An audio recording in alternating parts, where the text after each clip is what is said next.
What's going on, everybody? It's Monday night, and that means the Stereo Joe Show. We got a killer lineup for you tonight. First up, we got Matt Kinnaman, singer-songwriter all the way from Illinois. Great guy. Going to enjoy him. Second up, we got fella Smitbone all the way from PA. What a character. He's a singer-songwriter as well, so can't wait to have him on. Third, we got, returning to the show, Len Smith. Great guy out of Colorado. Singer, guitarist, done a lot of cool stuff over the years. So we're going to be talking to him again. Also, backed by popular demand, we got Theresa Ratliff back in the house. Love her. She's going to be performing, I think, 2 songs tonight with her little ukulele. So stick around. You're not going to want to miss that. And then the man of the hour, Mr. Gregg D. Hollister, is going to be in the house. This guy most recently went on tour with Max Weinberg. Before that, he was doing Tommy James and the Shondells. He was also played with Richie Havens, who had played at Woodstock. So this guy's done a lot of cool things. He's also good buddies with Ron St. Germain. If you don't know him he's an amazing producer, engineer, amazing work. Worked with almost every artist you could think of. It's all happening tonight. We got a killer lineup. But first, we got our music video. Let's get it rolling.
Hey, what's up, everybody? It's Monday night, and that means Stereo Joe. Let's welcome Nick the Viking on. What up? Just chilling, enjoying my favorite Monday night show. That's right, dude. We weren't here last Monday, bro. What happened? That's right. For those of you who haven't heard, we actually have switched to every other week now. So we'll be every other Monday, which means if you're watching tonight, we'll be off next Monday. We'll be back in 2 weeks. Boom, the 26th, I believe. So we are excited. We got a lot of stuff going on from here to there. We got some new music coming out July 31st. I am super excited about that, dude. We finally got everything submitted. We are in the process, so that's going to be on Spotify, Apple Music, iTunes, everywhere, YouTube Music, everywhere. So we're totally pumped about that. But, dude, what's been going on with you? Well, we also have 2 shows that will be playing between then as well. So if you're one of our friends in PA or one of our friends near Slate Hill, New York, message us for some details because one of those is a secret show. Ooh, yeah, we're going to be playing right outside of Warwick, New York, and then right up outside of Stroudsburg, in Stroudsburg. So definitely not going to want to miss that. Secret show, Mateo, I have a feeling you might be there. Hey, all right. Listen, dude, we got some killer guests tonight. Let's talk about him real quick, dude. The man of the hour, Gregg D. Hollister. This guy, if you don't know Tommy James and the Shondells, you know that song, Mona Mona. Oh, I didn't even be fucking singing. But, you know that song. Hey, so anyway, I'm so excited, dude. He was just playing with Max Weinberg not that long ago. Who doesn't know? He's the freaking one of the best drummers. He's actually in Bruce Springsteen's band, but he also is Conan O'Brien's band, Max Weinberg 7. But anyway, let's talk to the young lady. And I say young because she is very young. The young lady who helped us get Gregg. Let's welcome Remy to the show. Drum roll. What's up, young lady on mute? She's so young. I was like, what is this young lady you're referring to? You're like, who's that? You're like, right. The last 5 minutes. What's up, guys? Dude, how long have you been friends with Gregg? He's so cool. Oh, quite a while. Gregg was my second bass teacher, so I think I've known Gregg for probably 12 years, 11, 12 years. Wow, very cool. Now, he's done some really cool stuff, and you were telling me, I'm so jealous. Remy gets to do all the fun stuff. I don't know how much we can tell of the story, but you went to a cool studio, and you saw some behind-the-scenes stuff and everything. Yeah, no, I think it's cool. We can talk about it. Yeah, Ron St. Germain, he's a 13 or 14-time Grammy Award-winning producer. Gregg, if you're watching this, don't hit me for saying this wrong. But and I was so lucky because him and Gregg are really good friends, and so Gregg was always about like taking his students and like immersing them in like these situations. So it was very cool. I got to see some recording sessions there. Lots of fun. Very cool. And the video we'll be showing later. Well, Ron's in the video. Ooh, yeah. Ron St. Germain, if you don't know, look up his bio after the show. Not right now because we don't want to miss out on what we're doing here. But he's worked with Red Hot Chili Peppers, Sonic Youth, Michael Jackson, I think Prince, like pretty much all the huge artists. Mm-hmm. And he's just done so much amazing work. I know a little bit more about him, but I'm not going to go into them because we're talking about Gregg. So Gregg is a bass player and he's a singer. He's got a really one-of-a-kind voice, which is also really exciting, which we're going to be hearing on this video. Yeah. Absolutely. And it's very interesting because he plays intricate bass lines while he's singing. So like you don't usually see like a lead singer with a bass singing or playing intricate bass lines and singing at the same time. Like if you want to look at like Sting or whatever, like Sting's a great front man and he plays bass, but you never hear Sting singing and playing intricate bass lines at the same time. Sting, we love you, but boom, boom, boom, boom, boom. No, like just saying. Every breath you take, it's just like boom, boom, boom, boom, boom. Right. I know what you mean. But anyway, yeah, and because you know why? One of his favorite bass players is Jack Bruce from Cream with Eric Clapton and Ginger Baker, and he was one of those guys as well. So, yo, what's up, Adam? Adam's in the house, dude. This guy is a freaking amazing harp player. And he's actually really amazing drummer too, but that's not his main instrument. But he's mad cool guy. What's up, Adam? Yo, but anyway, all right. So we're going. Adam has good points. However, if you listen to when they're singing, their bass lines are not that intricate while they're singing, while the vocals are out. Just saying, Bruce. Adam. Jack Bruce. We're gonna ask him about Jack Bruce when he's on the show in a minute. We'll get Geddy Lee. Thank you, Les Claypool, Paul McCartney. Adam, you're the man. I agree with you. Paul McCartney had some really cool bass lines too, Rem. Mm-hmm. Tons of great bass lines. But have you seen Paul's porno? That exists? Link in the description. I was like, well, hey, Google.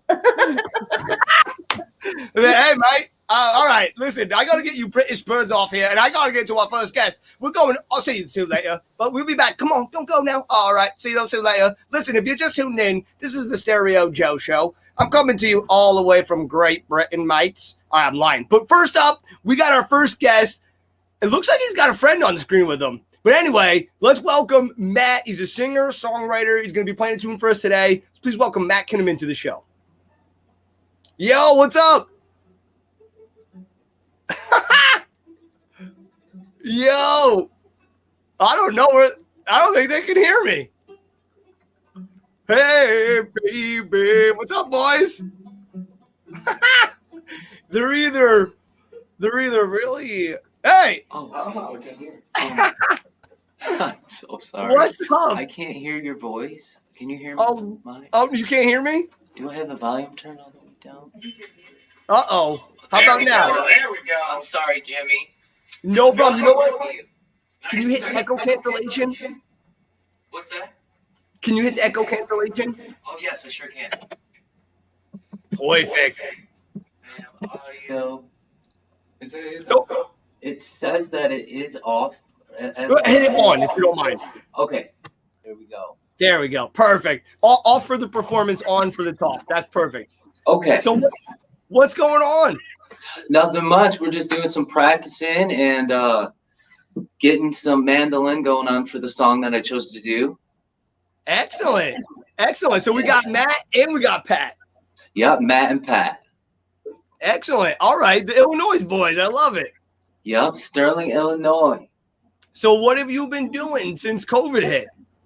Well, I started delivering steel 2 years ago, and luckily the steel industry didn't really get hit too hard. So I was actually more busy than I was the first year that I started. So a lot of steel, delivering pizzas, and just playing music as much as possible on the side, you know, because it's what I love to do the most. Yeah, I was going to ask you, how did you fit in time for music with all that, everything going on? But you had a funny story you were telling me before what you used to do, which I thought was awesome. Yeah, for about 10, 11 years, I delivered pizzas, and, you're in your car a lot, listening to all my favorite music, all my favorite singers, practice, and, after so many years go by, you can start recognizing chords on the guitar, and you'd be like, oh my God, I can just get a start. And when I was learning, I learned a lot by ear, and it just became a technique that I'm glad that I developed. So just singing, and it took a long time to develop my voice, but singing in the car definitely, gave me all that practice. Now, when you're at, say, the light, are you like less loud when you're singing, or are you like with the windows open, just going nuts? There've been times when, I've sang some songs, and people give those looks, and it's hilarious. I've gotten over the embarrassment. It's just so fun to, I guess, embarrass myself in that way. That's awesome. And you're saying, listening to some of your favorite singers, who are they?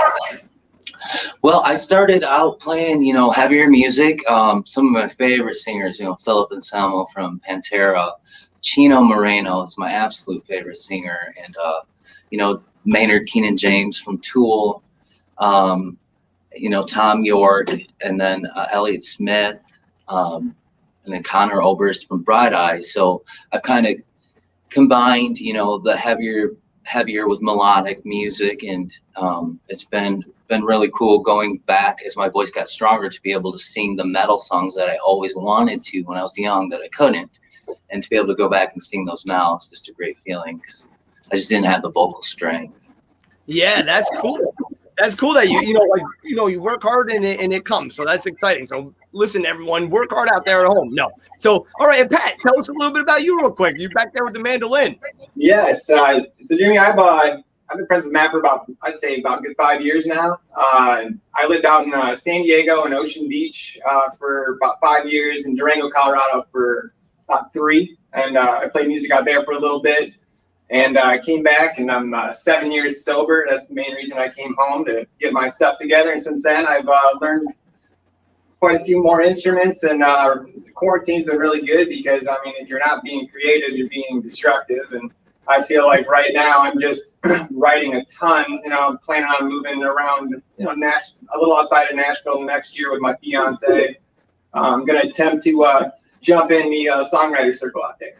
That's awesome. And I'll tell you what, I have a friend there right now. She says it's an amazing scene, lots of music everywhere, and she's just having a blast right now. So definitely get out there. You're going to love it. Thank you. Well, listen, let's get to your performance. I'm going to pop off the screen, but if you could hit the echo cancellation off, and then when we're done, pop it back on, and I'll be right back. See you after this. But I'll back in you. All right, perfect. Thank you so much, Jimmy. Real quick. Oh, the song real quick.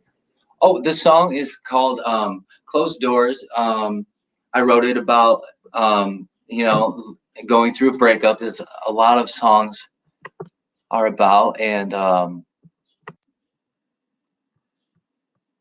it was, how it was written was pretty fantastic. I used to play with the drummer and we just improvised these songs and the guitar piece and most of the lyrics. The first verse was just, you know, improvised. So it's been one of my favorite songs and my absolute favorite guitar piece, which is why I chose to play it. So it's called Closed Doors.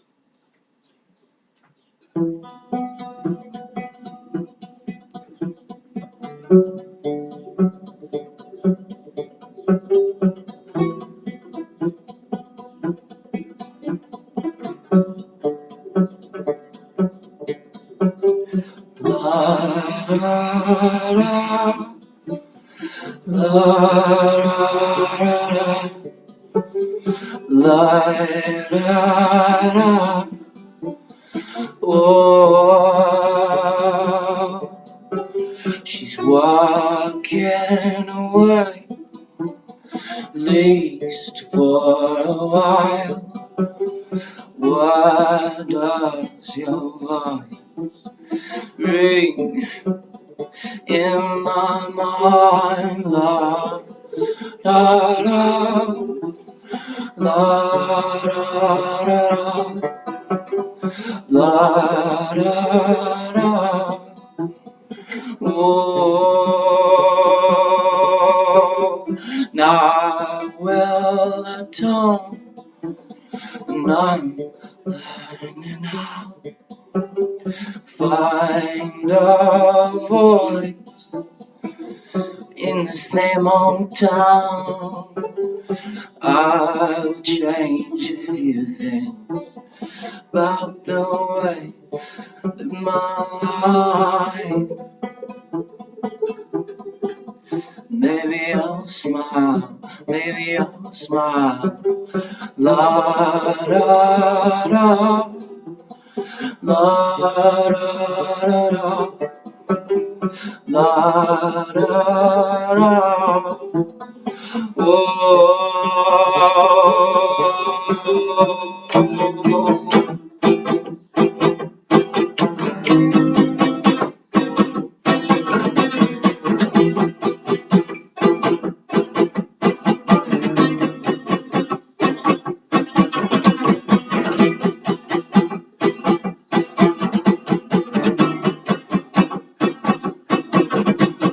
Take your time, dear.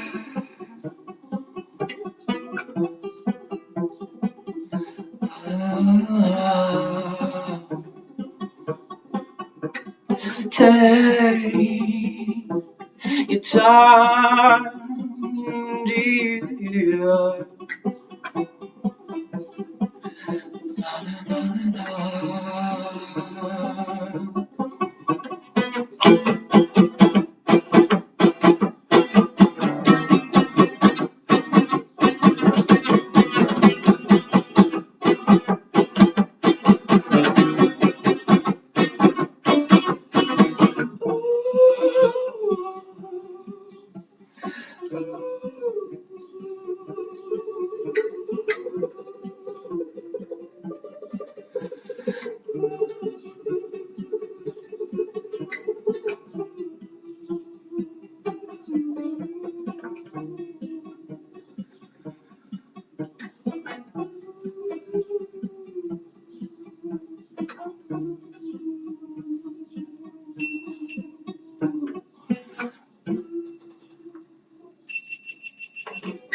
Woo! All right, great job, Jimmy.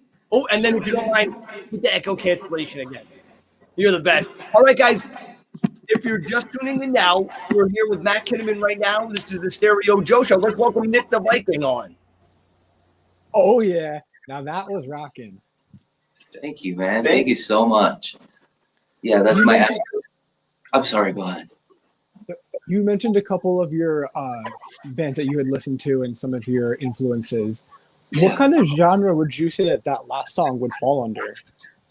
I would say I definitely hear a little bit of like Spanish guitar, like with these chords. I've listened to so much music over years, and I don't know. I guess alternative. I don't know. I guess I can't really. I can't really think of anything. Can't pay you down. Thank you so much. Spanish. Okay, that's cool. So you had talked a little bit about your music. What's your favorite basketball team? My favorite basketball. I haven't gotten into professional basketball in a long time, but it was the Bulls during the Jordan and Pippen, era. I still just like to shoot around, and I used to be a real high jumper. I can only get 9 foot now, but Don't let him fool you. He can dunk. just 9 foot. But I loved the Spurs for a long time. Exactly. When Jimmy. Duncan, like when I was watching basketball, it was before Duncan retired. I loved Dave Robinson and Tim Duncan. Nice. Yeah, they were classy. They were classy. That the NBA was a little more classy then. That's for sure. Yeah. Yes, that's true. You had Rodman. I remember that. I mean, they still had some. Ron Pat Harper just gave me Steve some Jordans Kerr. tonight, actually. He had these in the closet, some old school Jordans. Remember Bill Cartwright, Daddy? Oh, yes. Bill Cartwright. Hell yeah. Hey, someone in the comments said, show the guitar. Oh, this is Pat's guitar. He let me play it because Got a my nice eyeball on the back, too. my nylon, I couldn't get to the 12th fret. I had a couple of friends take It's a that out seagull. from Colorado and in San Diego. Very cool. Thank you. That's probably the coolest paint job I've seen. All right, I got Remy coming in now. When you turn that guitar upside down and she saw that eye, I'm like, how cool is that? That's gorgeous. Thank you, man. Thank you. Yeah, the girl who painted the back was the Eye of the Phoenix, is what she was going for. And she, her name was Monica Lane. She signed it. I just met her. She was from Utah, and she painted that with her fingers. Oops, I'm sorry. We sanded it, and she actually went like this on the edges with her fingertips, and it was really cool to watch. That is so cool. That's Well, wild. listen, real quick, let's hear a little bit more about the music because we're almost getting towards the end. It goes so quick, but tell us a little bit about your music and where should people check you out? Maybe one of your favorite songs you wrote. Yeah, I don't have a lot of my originals posted out. I've been doing a lot of live streams on Socially Distanced Fest. You had some on Periscope Music, and Pat actually has a website called Don't Feed the Hypocrisy for some of our music. We on it started as well. this over the pandemic. Basically, I was in a 4-piece group called the Incredible Folk, and Nice name. That's awesome. thank you. And then basically we were just looking for something to do together, and he was playing drums on it. We're both multi-instrumentalists, and he said, well, let's just start something called Don't Feed the Hypocrisy. And I thought it was genius, kind of like a less violent Rage Against the Machine, I guess. That is cool. Badass. But yeah, we have some Don't Feed the Hypocrisy stuff up, some live videos and stuff that Matt and I did a little bit before quarantine really took hold. Yeah, then if anybody just wants to check out my Facebook, it's just Matt Kinnaman. I don't have a Facebook music page yet, but I intend to as I get more confident playing my original music. I just haven't really put it out there. But, Guys, he's going to have it soon, and he just got a Venmo account, so he's moving on up, I mean. Cool. So yeah, Moving into watch the out. digital world. So it's happening. I would say start that page immediately. Get it out there. Don't worry what anyone thinks. I always liken it to ice cream. Everyone likes different flavors of ice cream. Does it mean that the other ice cream is bad? It's just not people's flavor. So who cares what they think? Just get your shit out there. And I'm really excited. And real quick, so you've been doing a lot of socially distant fest stuff, which I love them. Socially distant fest. Socially distant fest. What about anything? Are you doing anything live in person, like going out to the clubs or anything? I haven't played any gigs recently. I'm just playing, like a graduation party coming up, but I definitely want to start getting gigs regularly. We have a few really nice places in town. I just need to go talk to the people and start doing shows, and because everything's opening up, and I feel like everything's a little bottlenecked right now for shows too, since they're kind of making up for lost time, and it's it's kind of like right now, I feel like it's cool that Matt's writing his original stuff more now too. So it's kind of like now's the time to, sharpen your sword right before the battle. Absolutely. Absolutely. Well, it was such a pleasure to talk to the both of you. I'm so sorry we got to run, but real quick, everyone go check out Matt's Facebook. Check out Don't Feed the Hypocrisy as well. You can find him online. Guys, it was an absolute pleasure to meet you. I hope we can talk again. Thank you so much, Jimmy James. I appreciate that. Thank you for the opportunity. Absolutely. My pleasure. So long, guys. All right. They were an awesome group of guys. Go give them a follow right now. Matt Kinnaman. Nick put his link in the chat there. So anyway, guys, if you're just tuning in now, this is a Stereo Joe show. I got a movie going on back here. If you can guess it, I'll be your best friend. All right, guys, we got someone else coming on the show right now. Another singer-songwriter who's also going to be performing. I'm really excited. We've got a lot of cool stuff going on. Can't wait to hear about it. Please welcome fella Smitbone to the show. Hey. How's it going? Oh, I think we got you on mute. Shoot, there we go. Hey. Oh, man. What's going on? Oh, I'm doing good, man. I feel bad pulling you away from what you have going on there, but everything's going smooth? Yeah, everything's going smooth. We got a full list of performers happening over at the spot, our little Monday night music night over at our arts and music facility over here.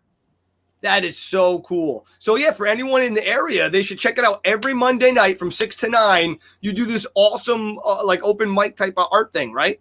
Yeah, it's like an open mic art jam. We got musicians mixing it up, making stuff back in our wood shop, cutting. We have people making movies. It's kind of an open creative night over here. We're in Tamaqua, Pennsylvania, out in cold country in northeast Pennsylvania. That is super cool. And really, thank you for doing that because, these places are going away and not many opportunities to do that. So it's a great thing. And on a Monday night, so cool. I wish I was closer. I'd be there. But anyway, tell us a little bit about you and your music. Yeah. So, it's kind of one of my newer kind of forms of expression. I've been a painter and a sculptor all my life, and it's really been the last 3 years I've kind of dove into music, singing, songwriting. I've always wrote poetry and kind of, I have a bunch of different notebooks. I'm always either sketching or writing down thoughts. So it kind of finally came together this last few years, really, kind of dove in, picked up the guitar and, tried to learn a few chords. So, it's been a huge excitement because I'm not used to this form of music. Yeah, I would have never have known if you didn't tell me that. So that's pretty cool to hear, actually. Yeah. Yep. Yeah. I kind of went to an art school and got into special effects for movies. Went out to Los Angeles and Hollywood for about 10 years, and then ended back up here on the on the East Coast. And kind of our building's kind of a big production studio type of a thing. But always loved music. Always. I've done a lot of putting festivals together, weekend festivals, full on camp out. Never played, never had the courage to go, but now I'm on the other side of the thing, and it's so much easier showing up with a guitar rather than putting on a weekend festival. I'll tell you. Yeah, people don't understand how much coordinating goes into everything. People cancel last minute, the thing breaks. I mean, people don't know. I mean, that's really exciting though. So you're just an all-around artist. Yeah, basically, yeah.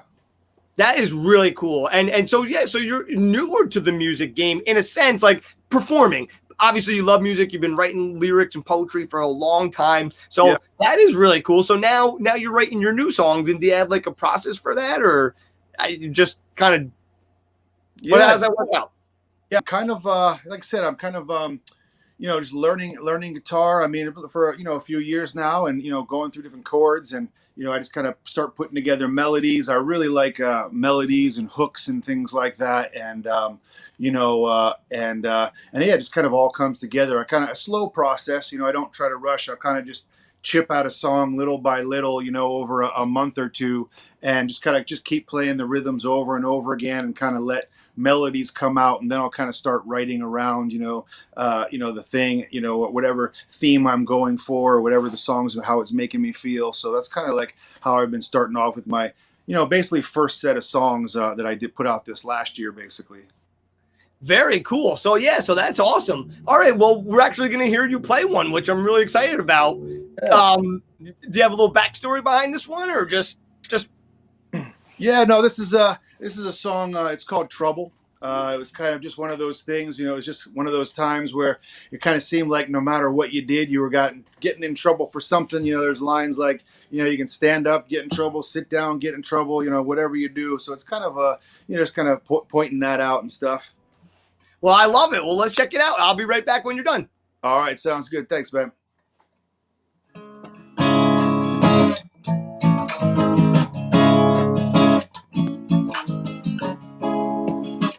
Oh, yeah, hold on 1 second. Let me just quick get something going here. Excuse me. And now we're set. All right. So this song's called Trouble. I'm here, you're in trouble. Blue clear, you're in trouble. No fear, you're in trouble now. Consumed and groomed inside a bubble. Consumed and groomed inside a bubble.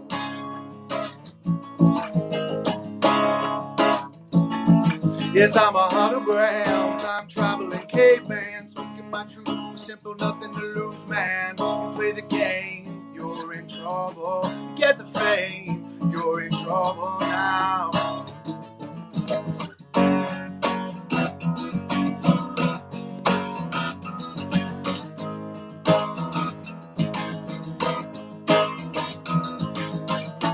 Passing down sacred sound. Generations gonna move it up and feel it now. Passing down sacred sound. Generations gonna move it up and feel it now. Don't be scared, we're all in this together. We're not locked in, we're like a feather. Don't be scared, we're all in this together. We're not locked in, we're like a feather.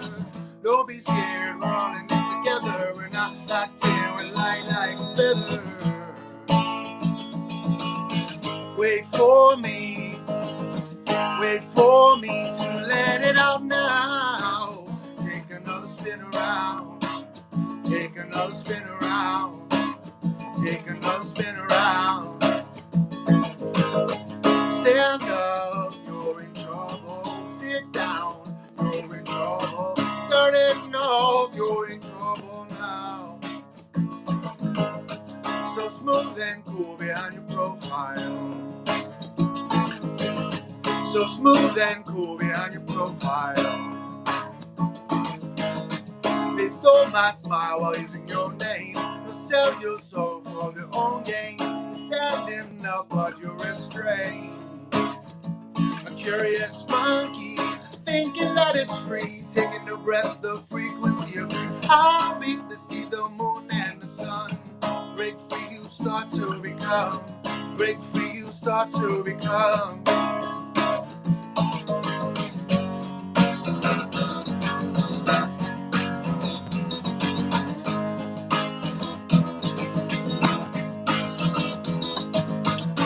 Passing down sacred sound. Generations gonna move it up and feel it now. Passing down sacred sound. Generations gonna move it up and feel it now. Don't be scared, we're all in this together. We're not locked in, we're like a feather. Don't be scared, we're all in this together. We're not locked in, we're like a feather. Wait for me to let it out now. Take another spin around, take another spin around, take another spin around.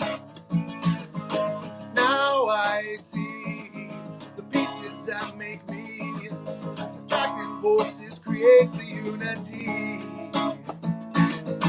Now I see the pieces that make me. Attracting voices creates the unity. We dream, set free. Finally me. Attracting voices creates the unity. We dream, set free. Finally me. Attracting voices creates the unity.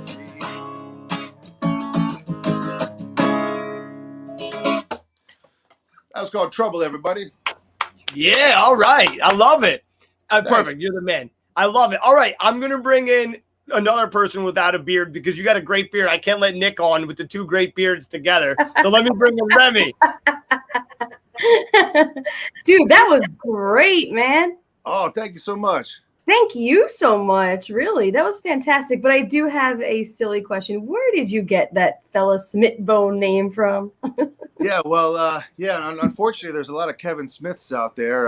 My real name, and me and my buddies, my nickname all throughout when I lived in Hollywood was Smitbone. Everybody called me Smitbone. What's going on, Smitbone? And me and all my buddies, we kind of also like, hey, what's up, fella? How you doing, fella? What's going on, fella? So it's kind of like, I put those two together, and it kind of had a ring, and then I did a little Google check, and there's no fella Smithbones out there.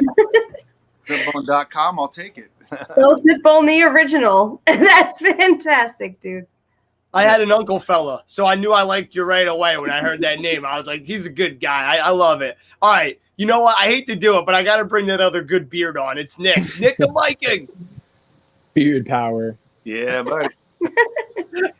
I was loving the music.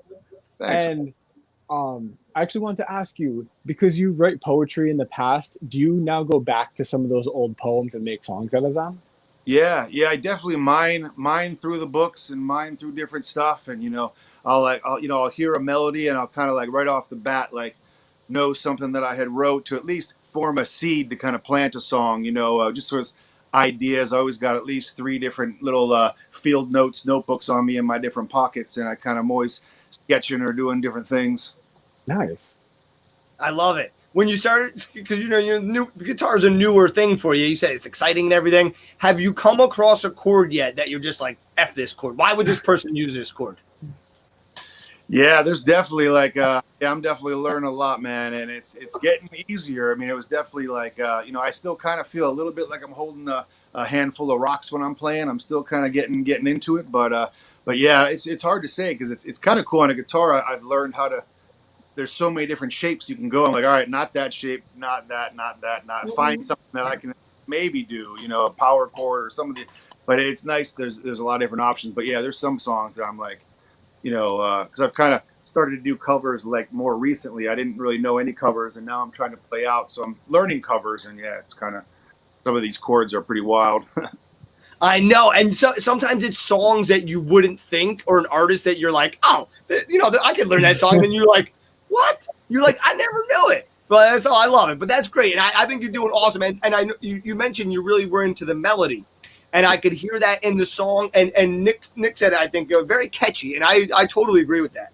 Awesome, man. Yeah, cool. I try to, I love music and I love all different forms and styles. So I really try to, take inspiration, just find my own little groove or my own little melody that I haven't heard before. And, it's kind of what I'm working with. So I'm having so much fun with it. But it's so much different than a painting or a sculpture where you kind of paint behind the scenes and then you present it and then you walk away.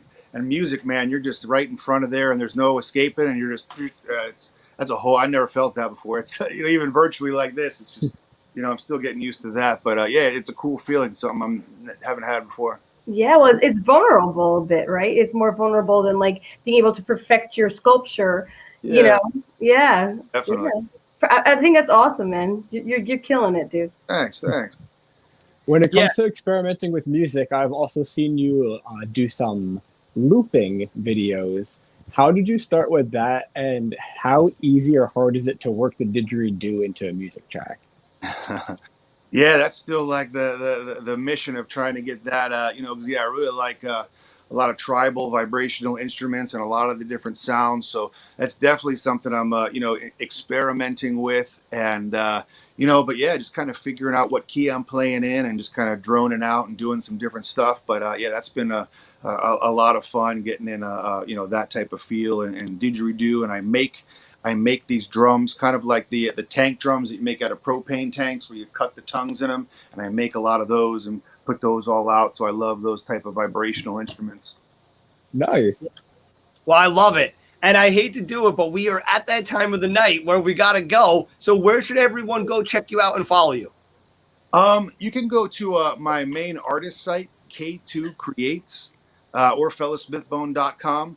or check out on YouTube. One last little blast. The United Souls of Awareness. I walked across the United States with 3 of my friends, and I'm putting videos on YouTube right now. The United Souls of Awareness, somewhere on my page. But we're airing this walk with 3 of my buddies, and we sang and did music all the way across, and met other kinds of different artists. But I think people might like to check that out. But each week, each Thursday night, I put out a new episode. This is a walk I did years ago, but the pandemic allowed me to get all the footage. I had 200 hours of footage. But anyway, yep, United Souls of Awareness. You can find out some cool stories there too. That is awesome. That is awesome. And we're newly friends on Facebook, so we're definitely going to keep in touch. Love to have you on again. And really, thanks so much for taking time out of your thing going on to talk to us. All right. Well, we'll catch you soon. All right. Thanks, bud. Yeah, thank you, man. Thank you. Thank you.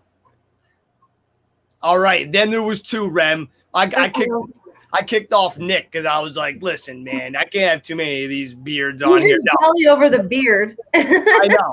No, Nick's in the middle hitting something up. So, yeah. So, dude, he was very talented. I can't believe he's only been playing that long. Awesome. And like what he just said, he trekked across the country. I was like, you are definitely the coolest person I've ever met virtually in my life. I know. We're so lucky to have so many like cool different things come on here, but I love it. So, all right. Well, listen, we got a bunch of great more guests coming up. Again, we got Roger coming up next. Of course, we got Theresa coming up, and then the man of the hour, Mr. Gregg. So I am totally stoked. Wait, did we figure out what movie this is yet? I don't think I saw anybody guess. What movie is it? Shane, are you still watching? Shane, he said his buns are in trouble. Oh my God, Shane was he pinching his nipples or whatever the hell he was saying? Oh my God, he had the best comments, guys. If is anyone else pinching their nipples? I was the whole time, but all right, let's pull. Oh wait, Nick's not back yet. All right, Nick's hiding on us. Who knows where he is? He's playing. Oh, there he is.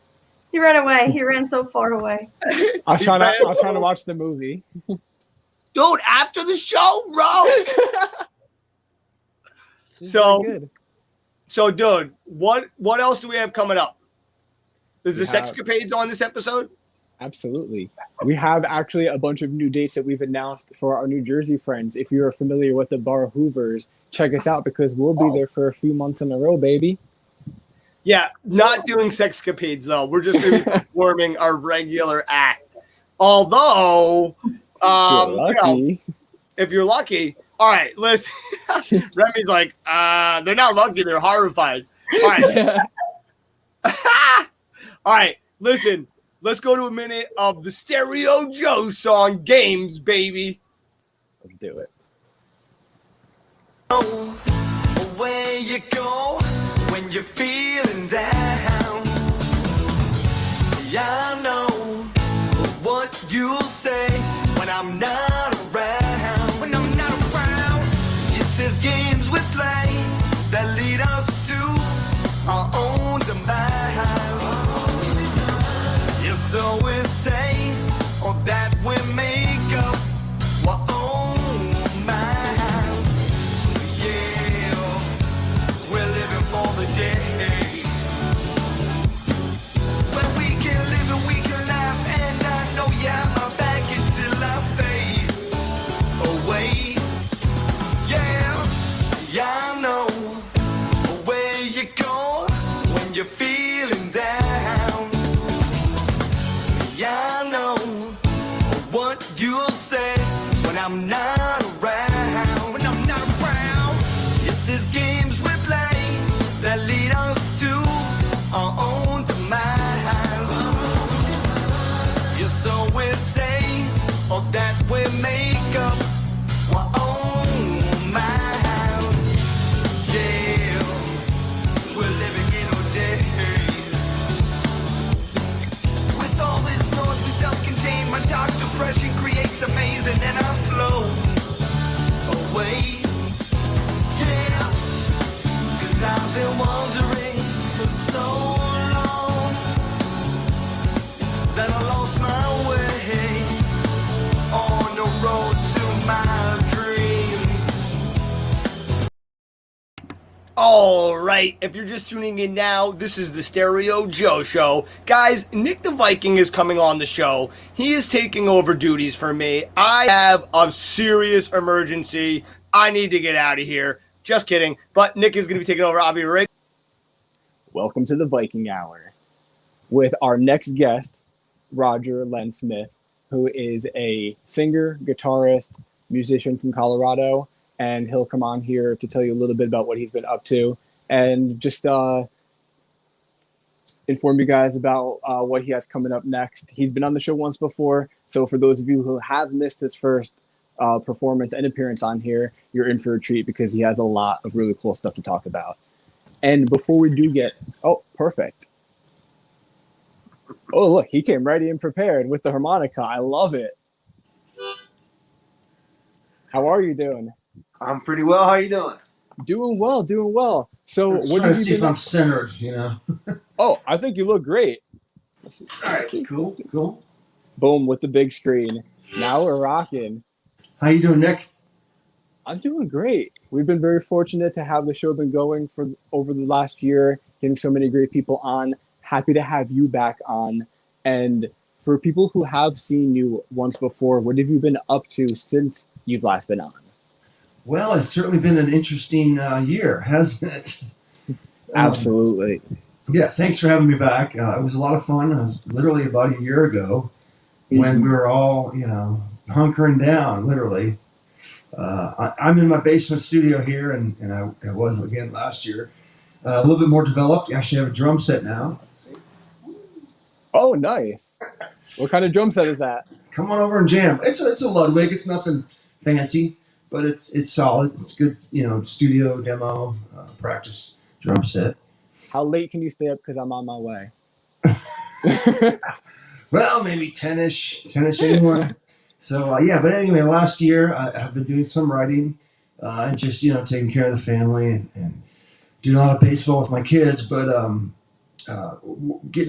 actually played a lot of music last summer live when we had I wouldn't say the lockdown was lifted, but definitely eased up, at least for like outdoor places. And ironically, I had my busiest summer in Denver last summer playing shows at mainly outdoor venues and restaurants and breweries. We have a ton of breweries around here, and it's a good spot. It's a good place to play. But cool. So been doing a lot more writing lately and starting to hook up with a lot of musicians.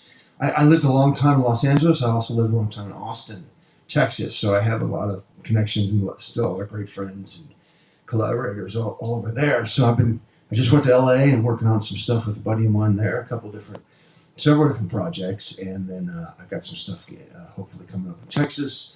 But definitely working here, new material, and really my main focus besides that is just kind of getting this home studio set up. So I'm working with a couple of friends of mine on some gear and getting stuff higher quality, as high as I can make it. That's awesome. Yeah, it takes a lot to put a studio together, and people don't realize how expensive it is as well. A good microphone, like this is a good performance, live mic. I'm sure you guys know all about it. It's a Shure 58, SM58. That's about $100 normally. But when you want to record in the studio, like everywhere, every time you see a podcast, radio, TV, anything, they got these big tube mics, and those are no less than $1,000 no matter where you go. So yeah, it's definitely pricey to put a good, but home studios can be great, and that's what we're doing here is just trying to get high quality so we can make some, not just recordings of my own, but like I can work with my friends all around the world, really, digitally. And since you have been all around the world and have performed in multiple different states, how would you say that the music scene kind of does compare from Colorado to Texas to LA? Well, it's pretty comparable. Is this kind of boomy at all? Can you hear my voice pretty clear? I can hear you. There is a slight boom to it, but Okay. You are coming through. All right, so I'll back away just a wee bit. Speaking of studio perfect. aesthetics and all that. Yeah, the scene here in Denver and in overall Colorado is actually really pretty thriving. Not just during the summer, but like ski season, everybody needs music too. So Austin is legendary, and of course, LA and New York has they've been also, always been the capitals of entertainment, if you will. But I mean, obviously, it's very prohibitively expensive to live on the coasts, California or New York, and so the scenes kind of they modulate a lot over there. But in Austin, it's been consistent, although it has changed a lot over the decades. And I was there for a long time, but I was there sort of certainly after its prime of the 70s, 80s, with a lot of people, especially longtime folks from there, bemoan the fact that it's changed so much. But it's always going to have great music, and there is enough of an aesthetic and love and appreciation for all the homegrown music, not just from Austin, but throughout Texas and the South, so that Austin, like Nashville and many other places, like here in Denver, will always, herald the music. There always has, outlets. So one place closes, other places open, hopefully. But And that's the truth. And I'll tell you what, I've been dying to get out to Austin. You made me want to go even more. I know it's changed, but it's the music capital of America right now, other than, I guess, Nashville. So I got to get out there. But look at that beautiful guitar. You're going to play us some songs. We're going to get out of here real quick and let you get to them, and we'll be back. All right. Okay, cool. That's good to see you guys. Good to see you, Jimmy. Yeah. All right. This is a baritone guitar, down electric baritone. So it kind of operates or exists sort of in the middle of the register that you have an electric guitar and a bass guitar. So without further ado, I'm going to do a song of mine called Cold Night in Lowell. And it goes a little something like this.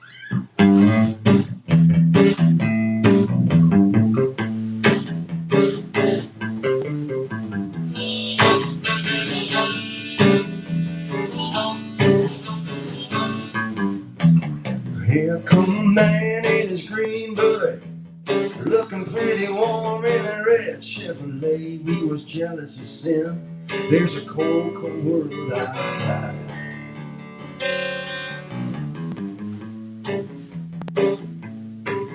Well, my cockheart died in the middle of the night. We were full of fear, yes, and full of fright. Lucky to be alive, there's a weird, weird world outside. Oh, yeah. Well, I couldn't wear my hat on account of the camouflage.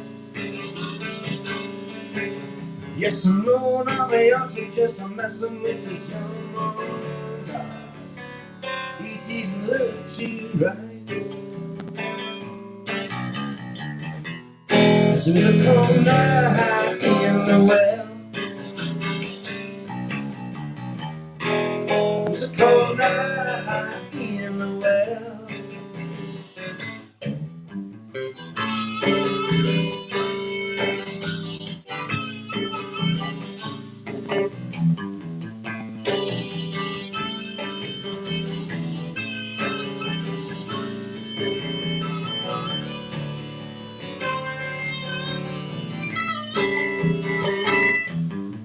It was 10 below zero, 6 feet of snow, 40 miles from nothing, and we didn't know how we got through. Well, we made it to the show.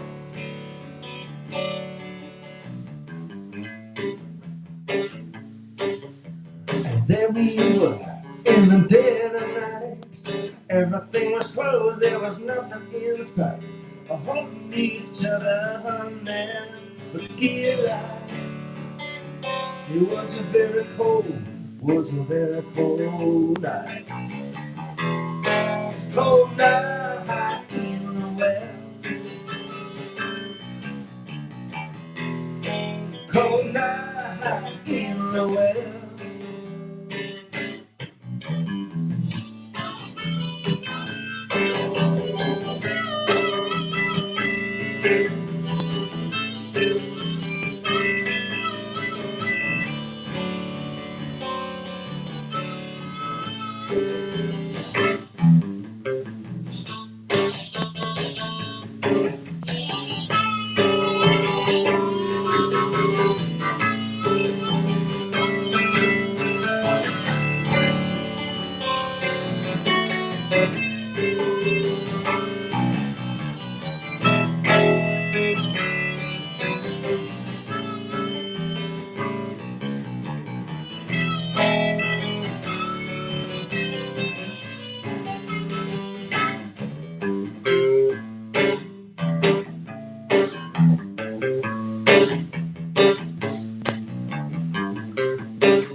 10 below zero, 6 feet of snow, 40 miles from nowhere.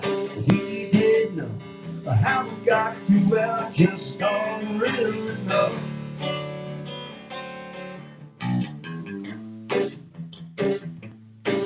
Yesterday we were dead of night. Everything was closed, nothing in sight. Holding each other there for delight. It was a cold, very cold night.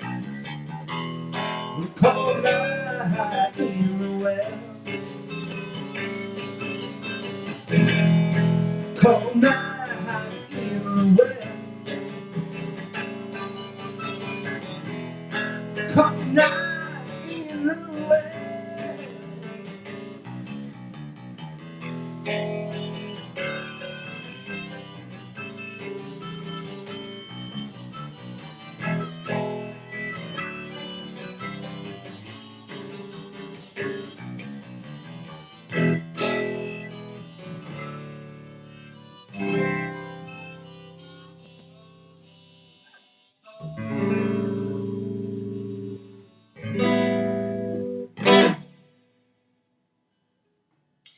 All right, that was Cold Night in Lowell. True story. Wrote that with my buddy Ann Winslow. So, should I just do another one, or what do you want to do? Hey, buddy, I can't hear you. Are you on mute? We got about 3 minutes if that works. 3 minutes? Okay, so it's up to you. You tell me what you want to play a quick song, or do you want to just talk, or what? I'm loving the tunes, but it's really your call. Are you feeling on fire right now? Say it again. Do you feel like you're you're hitting it right now? You want to do another one? Sure, I'll do another one. Yeah, let's do another one. Okay. Anyway, thank you, Jimmy, for having me. And appreciate it. Pleasure. My pleasure. So, all right, this next one is I did this. I think I might have done it last year, but this is a song I made a video for. It's from my last album. The one I just did was from a couple albums ago. But anyway, this one's called "Raining on a Sunny Day." All right, here we go.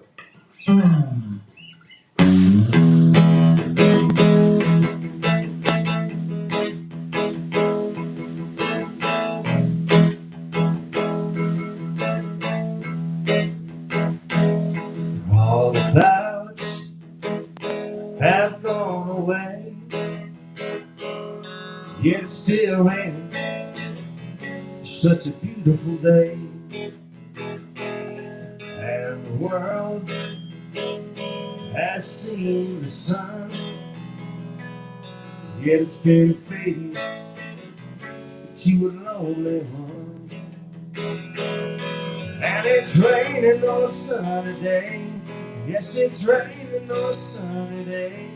Yes, it's been raining.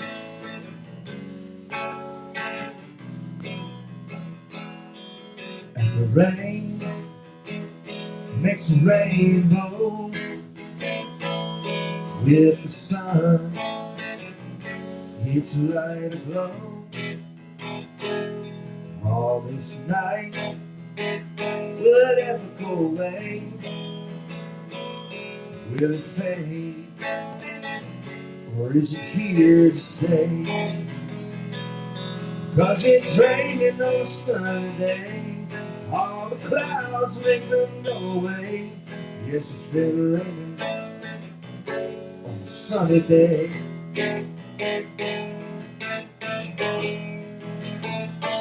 It's gonna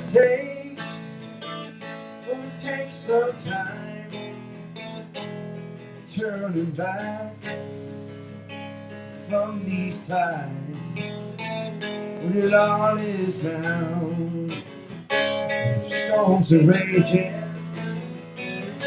anyhow.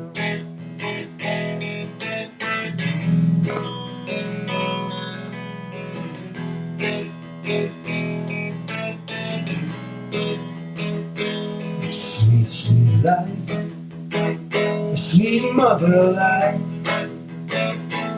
save us all from all this strife. Let sweet rain come on down from on high. and from all around. And it's raining on a sunny day. All the clouds make them go away. Yes, it's been raining on a sunny day. Turning back from the tides that come, holding that bay, the change is undone. Always running, always moving ahead. If you don't change, you're gonna wind up dead. 'Cause it's raining on a sunny day. All the clouds chase them all away. Yes, it's been raining on a sunny day. Yes, it's been raining. It's such a beautiful day.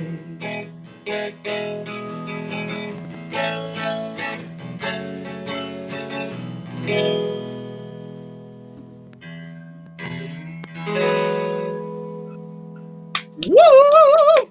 Thank you so much, Roger, for coming on the show. We didn't get to talk enough this time, but next time, that just means we're going to have you back real soon.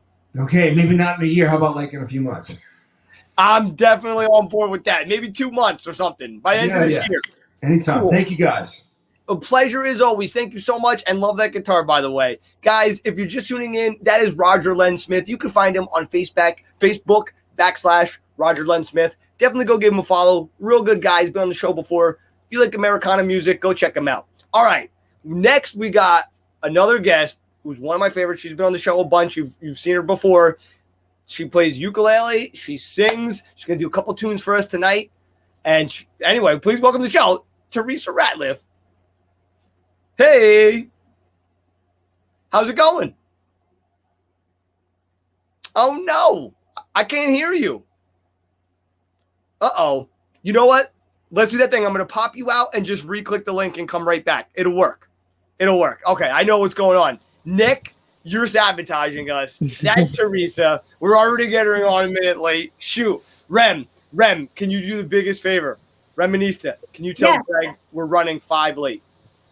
Yeah, sure. Yeah, I'll text them. You're the best. Guys, we're so professional here on the Stereo Joe Show. All right. Anyway, this is Theresa. Nick, you found her on Socially Distant Fest, where you find a lot of these great people. She's awesome. Oh, she's actually someone I know through PA. I know her son, who is also another musician. So you found Socially Distant Fest through her? Yeah. All right. Let's try it now. How's it sounding? All right. Can you hear me now? Perfect. All right, awesome. I was going to switch to my phone if that didn't work. Hi. Nice to see you guys. Hey, it's nice to be seen. Thank you so much. Good to see you, you know what?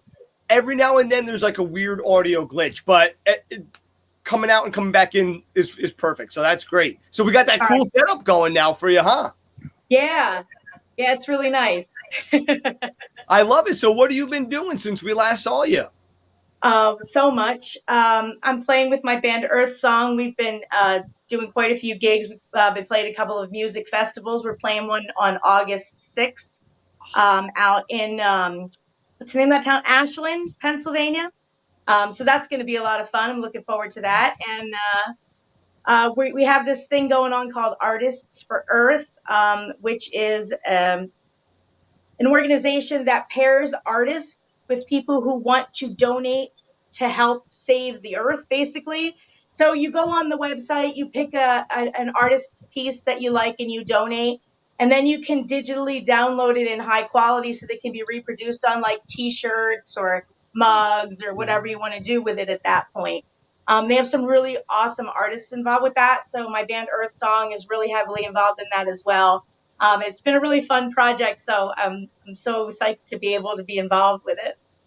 That's awesome, and I love to hear that the music's bringing you to other things. That's really cool. So jealous too. All these festivals. That's so exciting. It is really exciting, yeah. And I'm doing some smaller stuff too. I have a solo gig coming up Monday night at the Dansbury Depot in East Stroudsburg, and a duo on the 31st at the Farmers Market in Stroudsburg in Monroe County. So those are fun. It's like 9 o'clock in the morning and you got to sing for 3 hours and you hate life when you get there, but You're The like, people are so great that by the end of it, it's like your favorite gig of the month. oh, that's really cool. Yeah, Yeah. and there's no alcohol No, I mean, there's like, wine tasting and stuff. I guess if you were at 9 that a.m. interested in drinking at 9 a.m. Well, if it was from the night before, maybe, you just got to keep going. There's cappuccino like 5 feet away, though, and that's really what I need at 9 o'clock in the morning. Now we're Absolutely. I need it now, too. Well, listen, Nick, were you going to say something? Oh, no, saying now we're talking, bringing in that coffee. Yeah. But I was actually interested in how you did get together with the members of your band, because you have been practicing as a duo and solo for a little while. Oh, sure. Well, a while back, we did a charity event, actually, a fundraiser, and the band that I was singing with at the time, the Juggernaut String Band, was on the bill for the event, and so was this band, Renard Cohen and Friends. It was at the time, and just over the course of a couple years, became friendly with them, and then they were looking for a female lead vocalist, so they asked me to do the job, and it's kind of how it worked out. Very cool. Well, Yes, I can't wait to see you guys live as a band. That would be really fun. Yeah, definitely. If you can get out to the festival, that'll be awesome. I'm sleeping over Nick's, and we're going to get crazy at the festival. I'm talking body paint, light shows. It's called the Grateful Day Trippers Jam at the Barn. That actually sounds like I might bring my body paint. Well, listen, right in. That sounds like it. We're going to hop off screen, let you play some songs, and then we'll be right back. Okay, great. Okay, so I guess I'm going to start with a Dire Straits cover that I really love.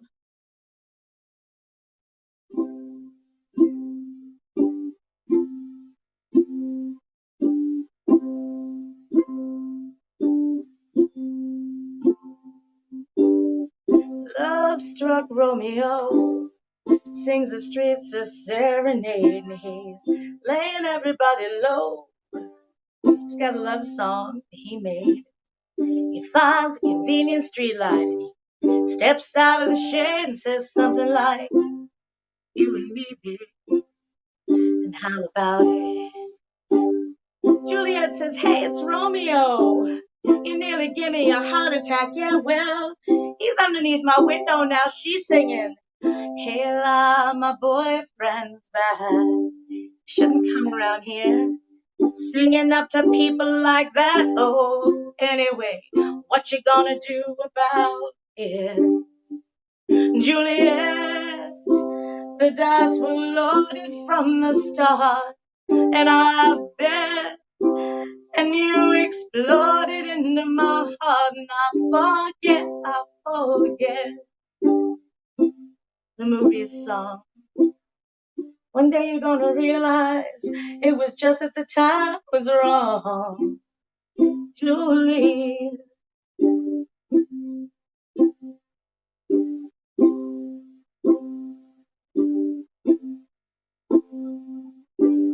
Now we both come up on different streets, and they were both the streets of shame. You know, they're both dirty, both mean. Yes, and even the dreams were the same. I dreamed your dream for you, and now your dream is real. So tell me, honey, now how can you look at me as if I was just another one of your deals? Now you can fall for chains of silver, and you can fall for chains of gold. You know, you fall for pretty strangers and the promises they hold. You promised me everything, and then you promised me thick and thin, and now you just turn away and say, "Romeo, I think I used to have a scene with him." Oh, Juliet, when we made love, you used to cry. You said, "I love you like the stars above. I'm gonna love you till I die. There's a place for us." I know you know this song. One day you're gonna realize it was just at the time was wrong.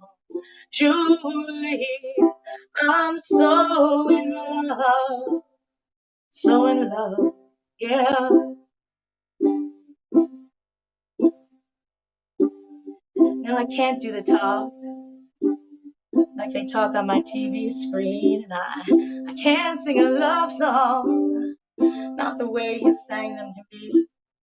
I can't do anything, but I'd do anything for you, honey. I can't do anything except be in love with you. Yeah, now all I do is miss you and the way we used to be, you know. And all I do is keep the beat. I keep bad, bad company. And all I do is kiss you through the bars of this rhyme. When Julie, I do the stars with you. Anytime, oh Juliet. When we made love, you used to cry. You said, I love you like the stars above. I'm gonna love you till I die. There's a place for us. I know, you know the movie song. One day you're gonna realize it was just that the time was wrong. Julie, Julie.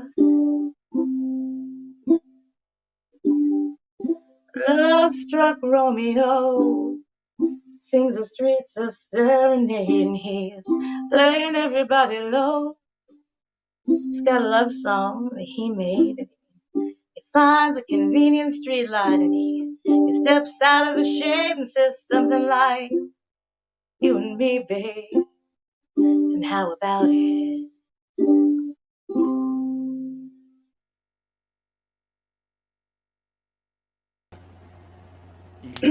Yeah, yeah, yeah. I love it. You got another one? Thank you. I can do another one. Let's do it. All right.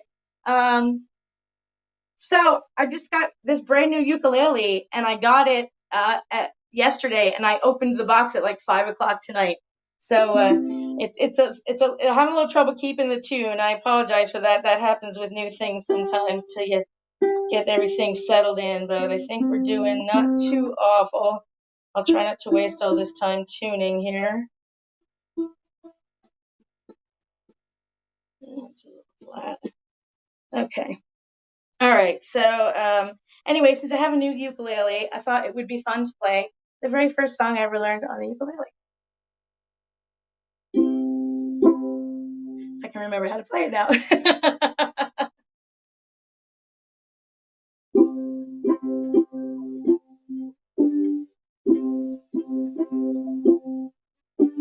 You and I travel to the beat of a different drum. Can't you tell by the way I run? Whenever you make eyes at me, you cry more than say things will all work out. Honey, child, I've got my doubts. Can't see the forest for the trees. Now, don't get me wrong. It's not that I knock it, it's just that I'm not in the market for a boy who wants to love only me. Yes, and I ain't saying you ain't pretty.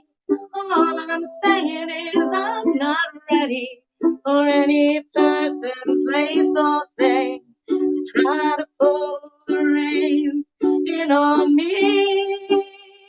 So goodbye. I believe that I see no sense in this crying and grieving. We'll both live life longer if you live without me. Now don't get me wrong, it's not that I knock it, it's just that I'm not in the market for a boy who wants to love only me. Yes, and I ain't saying you ain't pretty. All I'm saying is I'm not ready for any person, place, or thing to try to pull the reins in on me. So goodbye. I believe and I see no sense in this crying and grieving. We'll both live a lot longer if you live without me. If you live without me. All right. Hey, why does it keep putting me big? I don't like that. All right. Let's get you over here. There we I go. would rather be small, thank you. Well, let's get Nick back on here too. There he is. Hey, Theresa, that was amazing. Thank you. Oh, you're welcome. Thanks for having me. It was really fun. I have to drink water. Excuse me. Oh, you've more than earned it. It's always a pleasure to have you on here. And I don't know if you saw my comment, but I thought that was a fantastic cover choice. You sounded phenomenal. Thank you so much. Thank you. The Dire Straits song was so cool, and I love Literally your. my favorite song in the world to sing. I love singing that song. You did such an emotional, great rendition of it. I love it. I want to hear this new band of yours. So we're definitely going to have to try to make it out to one of these gigs real soon. Absolutely. You can find us on Facebook. If you go into search and just type @ sign, the word ONE, Earth Song, all one word. So @One Earth Song. If you type that in search on Facebook, you'll find our page. Excellent. All right. Well, everyone, go check it out. Go give Theresa a follow. And we really appreciate you so much for coming on again. It was great to see you. It was good to see you guys, too. I hope you have a good night. You too. We'll talk to you soon. Bye-bye. Bye. Okay. All right, guys. If you're just tuning in now, we got Nick, we got Jimmy, we got Remy backstage, and our main man of the hour is backstage right now as well. So, Nick, I'm going to let you go a second. I'm going to bring Remy on. Hey. Hey. All right. She was awesome, by the way. I mean, I've seen her on the show a million times, but she's fantastic. And I appreciate her efforts for like what she stands for. I think it's wonderful. Yeah, and she's such a great person too. So you're right, and I'm telling you, she's like Janice 2.0. So I love it. And she did Janice songs before, and you know what too? I'm glad because she had a nice audio tonight. So I'm really happy about that. All right, we have a legend coming on right now. We have Gregg coming on. You were mentioning before how you met him and everything, but give him a little intro real quick before we bring him on.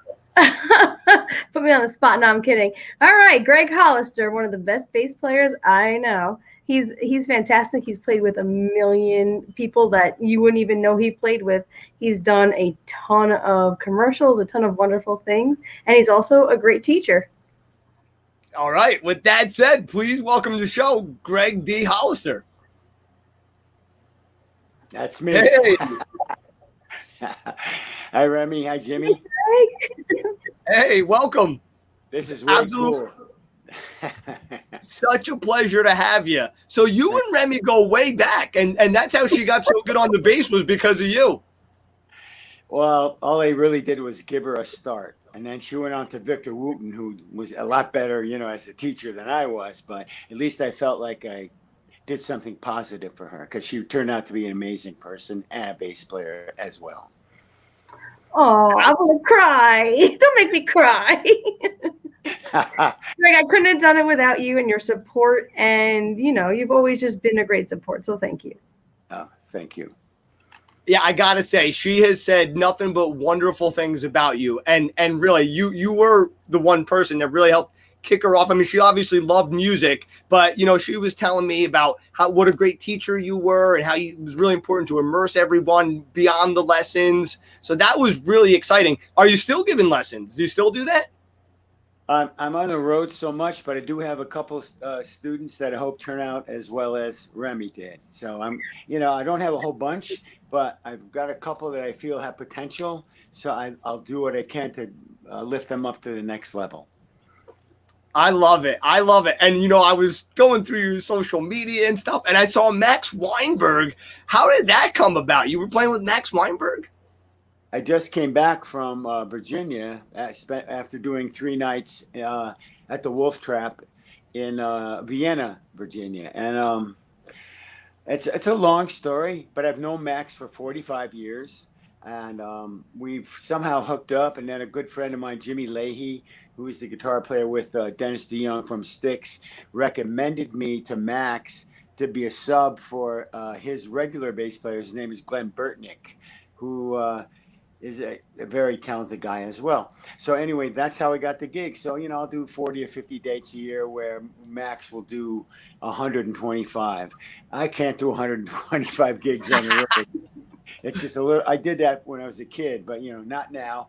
But the premise is so cool with Max. He has what's called the Max Weinberg's Jukebox. He plays 1,500, 2,000 seat theaters, but pretty much. And he has a scroll behind the band with 250 songs. And he says, you pick the songs and the band will play the sets. And there's 200 songs that I must absorb and not screw up. It's a challenge. To say the least. Absolutely. That is super cool. Yeah. I mean, wow. So that's what you were doing last. What was the big first step you took into the music industry? Wow. Dude, that's a long time ago. I left when I left home and went to college, and for some reason I was playing guitar and drums and all that kind of stuff. And when I was in school as a freshman, a group needed a bass player. I found myself a Hagstrom bass. I practiced for one night, and then I started playing with the band. And lo and behold, a year later, the band got signed to a label called Cameo Parkway, which was produced by Terry Knight, who was, I know you guys are younger, but the Grand Funk Railroad's producer. Oh, And wow. I just kept on jumping from there. I mean, it's a long, long story, man. You don't have enough time. But that was how I started. That is so cool. And I had read that you were working with the Grand Funk Railroad producer. Like, how exciting. When you first started out, were you nervous to meet these people, or was everybody as cool as you are? Since I had no clue how famous these people were, it was just another like, okay, all right, let's do this, pretty much. And I became good friends with the Question Mark and the Mysterians, which I'm sure you don't know, but they had a song called "You're Gonna Cry," 96 Tears. It's an old song. Yeah. And then that's how all that stuff started. And it's very serendipitous. I'm not that schooled as a musician, but there's something in my heart that makes me want to play and sing. And I just kept growing from there. I mean, I went to a whole bunch of other labels after that. I've been to so many labels, I can't count them. I got a list of a bunch of them here. I see you really have been on like 1,000,001. It looks like. That's really cool. But it said your first record deal was at 17. I mean, wow. That's correct. Yeah, 17. Ah, that's awesome. And I'm sorry, I keep talking, Rem. What are you thinking? What am I thinking? I'm thinking I'm just so happy to see Gregg here because I haven't seen Gregg in person or virtually in like four years. Physically for I don't know, 10 years. I really don't know. It's been a long time. But not since you were doing those open mics at OD's in Nyack. Yep. Yeah. That was a long time ago. That was a long time ago. But I've been following Remy. Remy, what was the name of that rock group you were in? Oh, Archangel. Yeah, I've been following her since Archangel and watching her grow and grow and grow, and then hook up with probably one of the most premier bassists on the planet, Victor Wooten, and go to his camps and watch those videos. It's outside of my daughters. Remy is kind of my musical daughter, my teacher daughter. She's done so well, and I'm very proud of her at this point. I'm very proud of her. I appreciate you very much, Gregg. And I'm interested to know what else are you up to? Well, I'm been working on an album of my own, which will include green screen videos and the actual tracks. Remy, I don't know if you've seen any of that stuff. I think I guided you to some of it, but I don't know if you saw it. But I've done 10 videos, and it's just for me because nobody's going to be a rock star at this point in my life. But we do it for the art. I do it for the art, and all my friends in my group, we all do it for the art. It's not about being a star or making money or any of that stuff. It's all about the art. So I'm working on that. I've got a number of dates coming up with Max on the road. I have a group called Hollister and Friends, which is very eclectic, jazzy, rocky kind of thing. And I'm just keeping busy. That's all you can do. Keep moving it forward. Never look back. I love it. Great advice. Now, before I bring in my other co-host, Nick the Viking, I gotta say, me and you have one of the same inspirations growing up. He mesmerized me as well. But Jack Bruce from Cream or the Cream, I mean, they were one of my top favorite bands growing up as a kid. I just was, of course, I love Clapton and Ginger Baker, but man, those bass lines and that singing is what he had, and that's exactly what you have. Jack was Jack, like I know him. Jack was one of my big influences. But I have one quick little story. The China Club, 1988 or 89. I had a group called Mr. Smooth, which was pretty cool group, maybe a little ahead of its time. But we played at the China Club and opened up for Jack Bruce, and he had a little trio, and he was about 4 foot tall, had a voice that was unbelievable, played bass like you could not believe, wore that green lame suit that he wore with Goodbye Cream. Yeah. And drank like a whole quart of Jack Daniels before he went on stage, and sang, I'm so glad, I'm glad, that kind of stuff. Oh, I love that song. He was amazing. So Jack and other influences maybe would be, The Who. John Entwistle, one of my favorite bass players. But as time went on, I moved on to Chuck Rainey and Jaco Pastorius, and all these other great, wonderful players, Victor, and just so Marcus Miller. I'm such a potpourri of master of something, and jack of all trades and master of nothing. Nothing. Gotta love Chuck Rainey, though. You gotta love Chuck Rainey, man. Chuck Rainey, come on, Chuck. I mean, there's. I mean, I know this is not a bass zoom right now, but it's been for about 2 seconds. That's fine. Take it wherever. Rainey, Michael Jackson, Aretha Franklin. I mean, just to name 2 very famous people. I almost dropped dead the first time I met Chuck Rainey. Dropped. His work with Steely Dan and et cetera was. And in Asia, we listened to Asia in full the other day at the Victor thing I was doing over the weekend. Insane. That is really cool. Well, but I have one more, sorry. No, you keep going. Sorry. No, actually, Greg. So I didn't know that you did stuff with Richie Havens. You could elaborate on that a little bit. I did several commercials with him. Yeah. Richie was, and it's not like I knew him forever, but once you met him, you knew him forever because he was that kind of guy. And I had several conversations with him when I did a couple jingles with him, and he was just the most amazing guy. He was just incredible. My young oldest daughter Ashley actually sang on that commercial, and it pushed her in the direction of music. So, Richie made a nice contribution in my life. No question about it. God rest his soul. He was amazing. And Ashley does stuff with the Trans-Siberian Orchestra now. Yes, and TSO is going to go on tour this year. So, the pandemic thing is over. I mean, at least we still got to take care of ourselves, but so she's real happy because she sat out last year and that was tough. It was tough. That is really cool. All right. Well, Nick's been excited to get on. Let me pull him in right now. It's a pleasure to meet you, Greg. How are you tonight? Oh, no. I don't know if he can hear you. Oh, can you hear me? Hello? There was just too much beard there. There's just too much beard between the two of you. That the whole thing just exploded. Greg, can you hear Nick at all? Talk to me, dude. Hey, Greg. How are you tonight? Hey, I got you, man. Okay. Awesome. Awesome. Good. It's a pleasure to meet you. Pleasure to meet you too. I think it was Nick plays a great bass. Nick plays really good bass, by the way.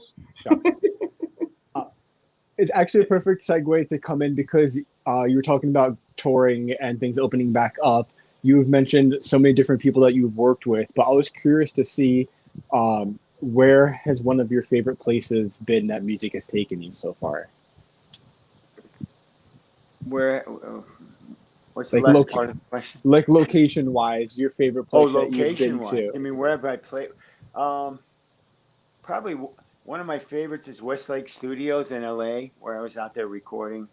Another is probably these are studios that were once at the top of their game and prominence, which most of them aren't around anymore. But the Power Station in New York, the Hit Factory in New York, the record plant, all those, Electric Lady, where I was when I was signed to Atlantic as a development deal to record in Jimi Hendrix's studio. With Studio A and Studio B, and it was like you felt like the man was around. And years later, when I was on the road with Max, we were playing in Seattle at the I can't remember the theater, but we played there 3 nights. So we jumped out to pay homage to Jimmy at his burial site in Seattle, and it was like, a lot of Stone, a lot of this, and a lot of that, but there was some spiritual shit going on there. Oh, sorry, didn't mean to say that. You're fine. There was some spiritual stuff going on. And, I mean, come on, Jimi Hendrix is an icon, and he opened up the doors for a lot of generations. You know what I mean? It's all cool. Yeah, I love Jimmy. I feel like we're like best friends. We got all the same music. Now, I'm sorry to be this guy and bring it back to Cream, but I wasn't done talking about Cream. No. So two things. Number one, you have a Cream tribute band, and number two, with Fresh Cream, Des Raleigh Gears, Wheels of Fire, Goodbye, Live Cream 1 and 2. Which one is your favorite of the albums, and do you have a favorite song? All right, there you go. That's 8 questions in one. And well, yeah, that's a lot of questions too. Being a Cream maniac. He's a creamiac. I mean, Fresh Cream had a different production content to it. When Felix Pappalardi took over Disraeli Gears, I thought that was a really good record. If you get to Goodbye Cream, though, and they put that live side on, I have the vinyl, by the way, about 4 copies of them. I think I like that the best. And Goodbye Cream was just an amalgamation of, the greatest hits kind of thing. I saw them 3 times. I saw them in the Village, in a very small place. I think it was the Bitter End or the other end. It was called the Bitter End. Bitter End. The other end. I saw Cream there. I also saw Hendrix there because it's just prior to when they were breaking out. I saw John Mayall and the Blues Breakers there with Mick Taylor. Mick Taylor, who later went on to be with the Stones. You talk about the Midnight Rambler, all that cool guitar shit. That's Mick. I've seen a lot of stuff, and that's pretty freaking cool. I saw Cream at the Garden in their farewell concert here. I saw them in Chicago. They were with a group called The Who, and The Who opened up for them. So that was a pretty interesting experience. But I mean, Jack Bruce is amazing. Upright bass, double bass, piano, guitar, harmonica, fretless bass, the Washburn bass, Remy. He played fretless on a lot of stuff. And that old GB3 Gibson bass. He was an amazing guy. He graduated from Scotland Conservatory. So he was a really schooled musician, So I never, to say that I've taken up the cello, it's because of Jack. So I have a cello and I'm practicing all the time, But Jack is my biggest influence. I have to say that. Yeah, I do. That is so cool. And when I played bass, he was mine as well. I just, even on White Room, the bass line, the way it's just fascinating the way he wrote the lines. And there's so many great bass players, but he for me, he was just the man of his time. I really, the jamming they did, they were all 3 solo at once. It was just amazing. But now, so you still do the tribute band, or? We haven't done the tribute band for a while. We were using Doobie X and Richie Rano from a group called Stars. I don't know if you know Stars, but they were on the same label as Kiss back in the day. And Richie and the band used to open for 20, 30,000 people. If you ever YouTube them, you'll see that it's a real rock and roll folly story. They got ripped off of publishing, et cetera, et cetera, et cetera.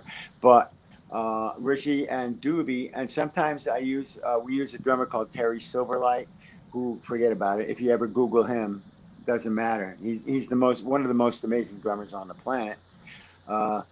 But we haven't done it for a while, but obviously for the pandemic thing. But we would do, all the hits, and then we would do Anyone for Tennis, or the Cities of the Heart, Oh, all that kind of stuff, sitting on top of the world. Sitting on top of the world, take it back, take it back, take it back, get that thing right out of here. Outside Woman Blues, exactly. Oh, I love you, man. All right, listen, I'm going to shut up because I'll just keep talking about Cream all night. But listen, I'm going to let Nick and Remy take over. I'll be back in a few minutes. And don't forget, we also got your video with Ron St. Germain, but we'll be talking about that in a minute. Are you still doing the Peach Project, or is that like totally over? No, That's how I met you.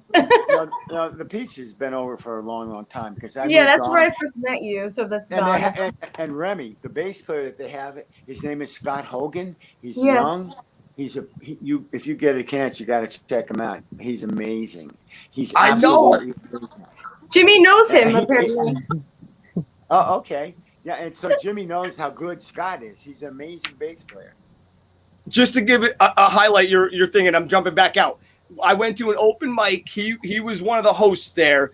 We played 4 songs. I told him the songs. 2 of them were originals. I just told him the chords. He played it perfect. I'm like, holy crap. But he actually went to high school with my buddy. And he was in a famous band himself. You know that, right? No. He doesn't like to talk about it. He was in a band called Hanson with, the song Mbop. Oh, no Hanson. way. Are you fucking serious? Excuse my language.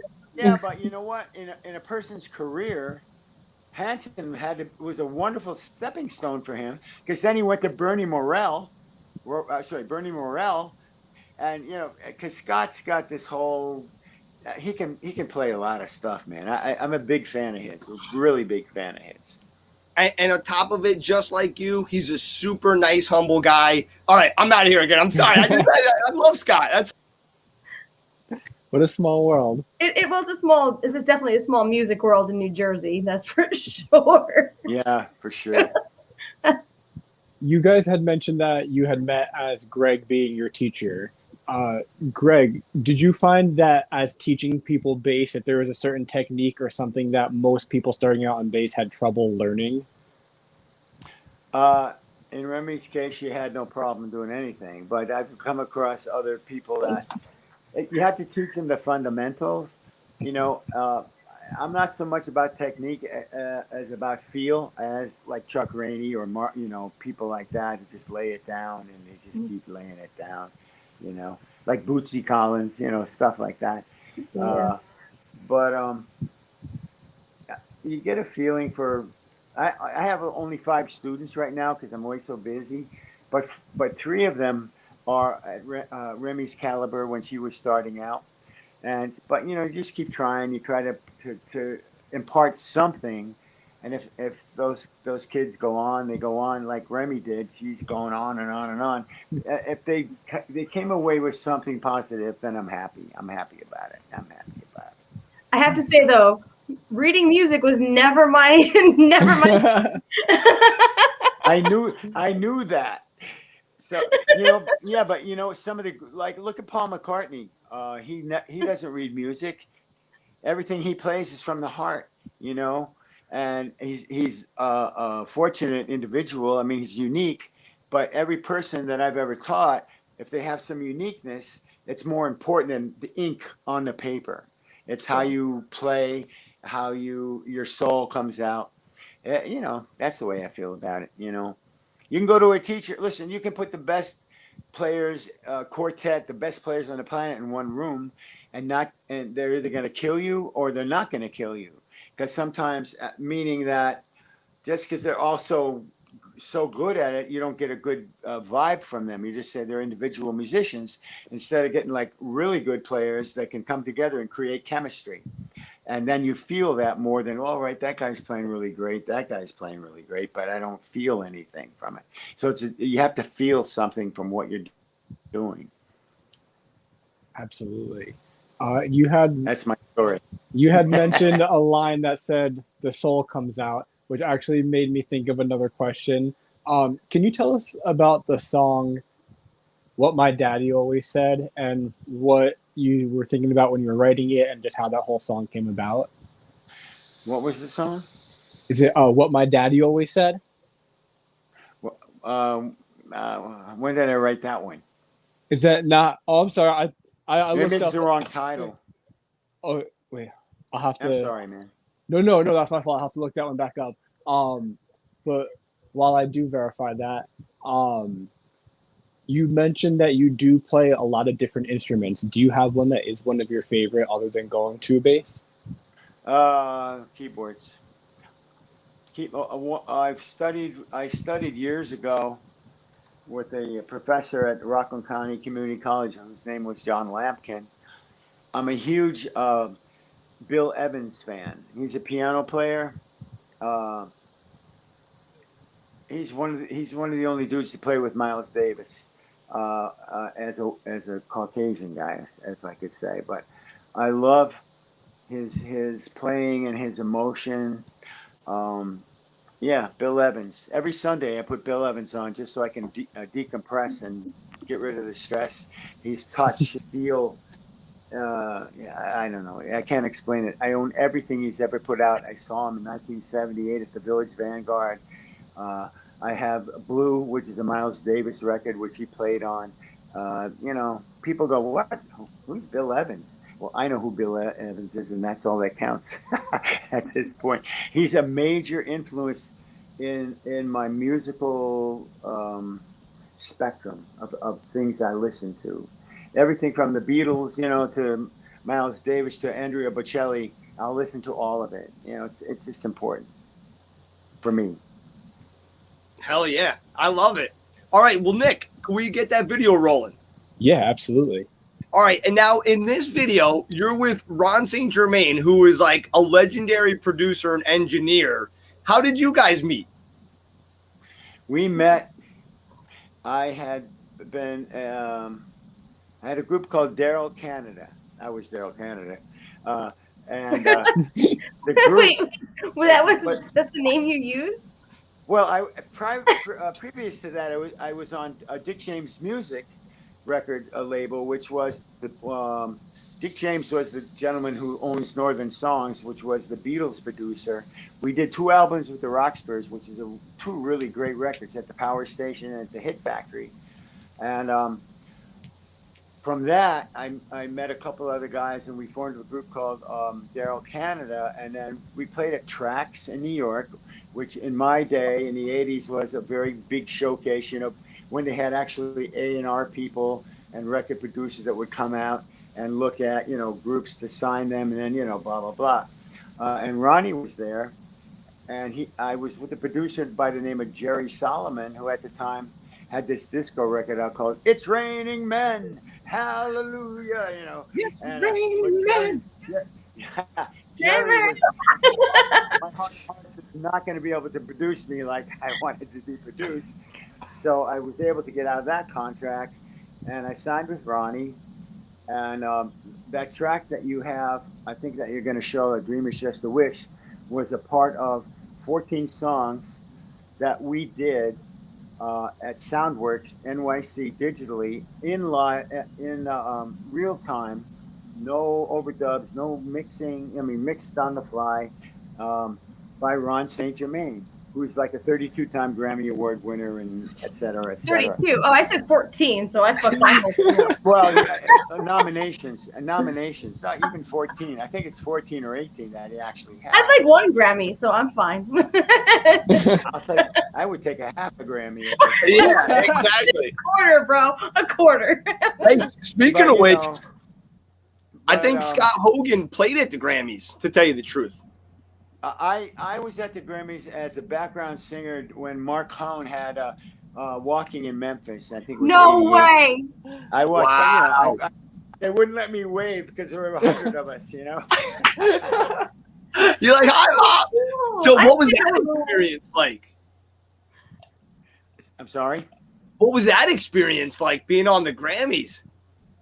Well, yeah, I was on the Grammys. Wow, man. Amongst 100 people. It was Still. because that song, Walking in Memphis, for me, I still do it with Hollister and Friends. It's a great song. It's one of my favorite songs of all time. It's a great song. Such a good song. Yeah, and the soul behind it. But yeah, it was cool. Listen, it's another kind of neat thing to do, you know. Hell yeah, man. That's freaking awesome. But okay. Well, let's get this video rolling, Nick. Let me just see if this This video. Oh, this is too funny. Okay, now remember, this is like a live performance, like you saw him the other night, except this was in the studio. Wow. Okay, so, and everything you hear all happened in real time. Okay. Okay? Okay. Okay. And this was Gregg, as a young Gregg. He's playing bass and singing and songwriting, okay? Cool.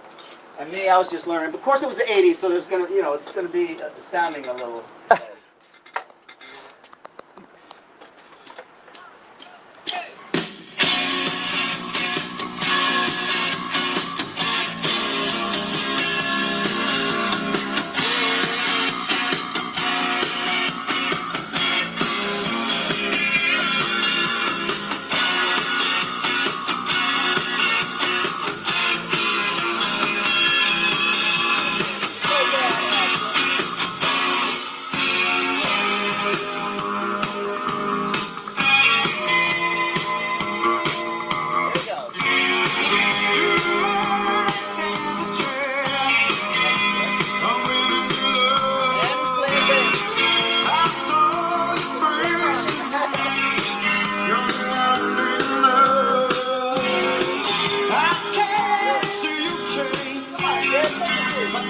Ron, get up here, man.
That is ridiculous. When did that come out? It never came out. That's a demo.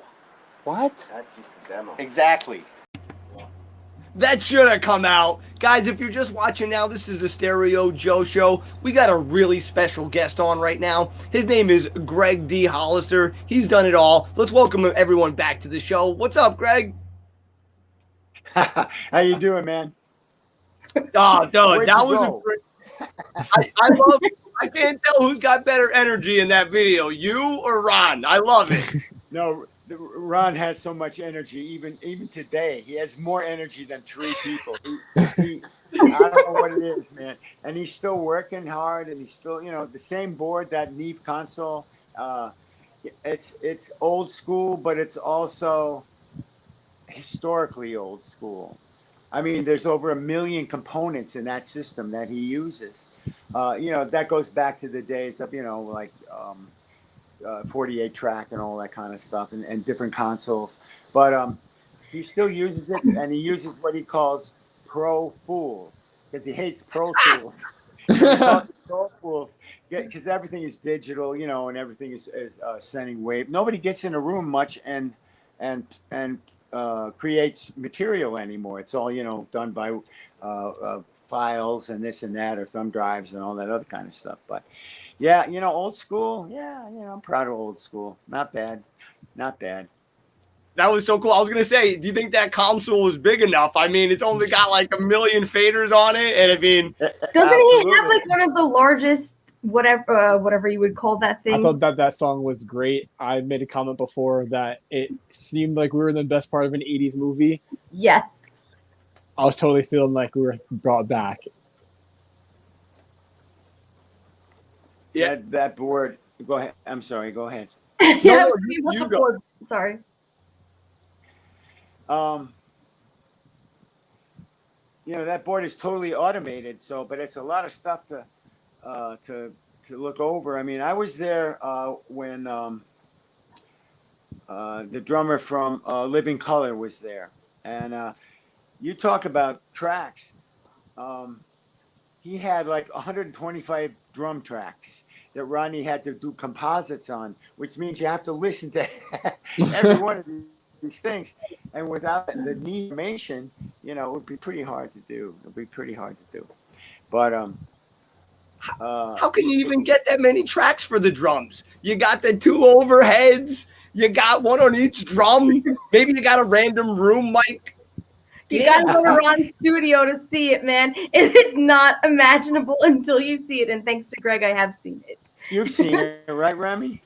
Yeah, you've taken me there a couple times. Yeah, it's unfathomable until you just see it in action.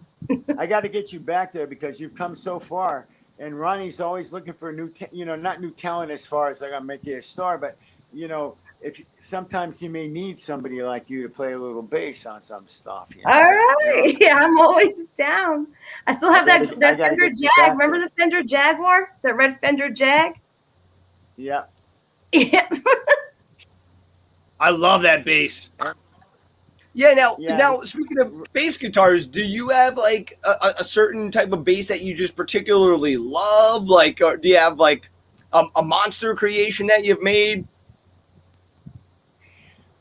It seems for me that I will fall in love with a certain bass, like an athlete falls in love with a certain football or basketball, and you always got to have it. It's like becomes part of you. When I first started playing, believe it or not, it was a Hagstrom Black Beauty because this band needed a bass player, and that's how I became a bass player. Then I moved on, of course, to Fender, P basses, which I still have 3 of. One is from 1958, so it might be, it's an older bass. But then I moved on to jazz basses, of which I have 3. Always a Fender guy. I did stray once when I had an Ibanez fretless. I strayed, and then I had I moved on to a great guitar builder whose name is Tommy Doyle, who's built a lot of instruments for like George Benson and Sting and stuff like that. But mostly all Fender stuff. I have 4 Fender fretlesses. One's a 4-string, one's a 5-string, and one's the 2 are 5 strings. But I'm right now. My favorite is my Marcus Miller signature bass, which is a 5-string bass. And you have it on hand? Is it close to you that we can see it? I can, on the next first break, I'll find it and I'll bring it out. Is it in that front room? It's in the front room by the drum kit. If you want, it'll take me like 1 minute to get it. If you want to see it, I'll get it for you. Hell yeah! I'm the only one that wants to see it. So I want to see it. Oh no, Jimmy wants to see it too. All right. Yeah. All right. Hold on. And get that P bass. He's got We'll be right back after this commercial audience. These guys. That's like when Chuck Rainey. Okay, Dude, Chuck this is Rainey, really exciting. He has a lot of really cool stories. Sorry, I have a. Sorry. Keep going, Rem. You have the coolest friends. No, you really do, Remy. I met Greg. If you want to really know the backstory of this real quick, if anybody who's watching, Greg, I was at a random bar in Suffern, New York, and there was a bass player who was fantastic, and I'm sitting there, I'm like, this bass player rocks. And then this bass player was like, I have to wake up early for students in the morning. So I was like, okay. I walked right up to him and during a break, and Alicia was there, and I was like, hey, I need to learn. And that's how I met Greg. Greg, that thing is beautiful. Oh, you're seeing it? Yeah. Yeah. Oh, is that the Marcus Miller? Is that the Marcus Miller signature?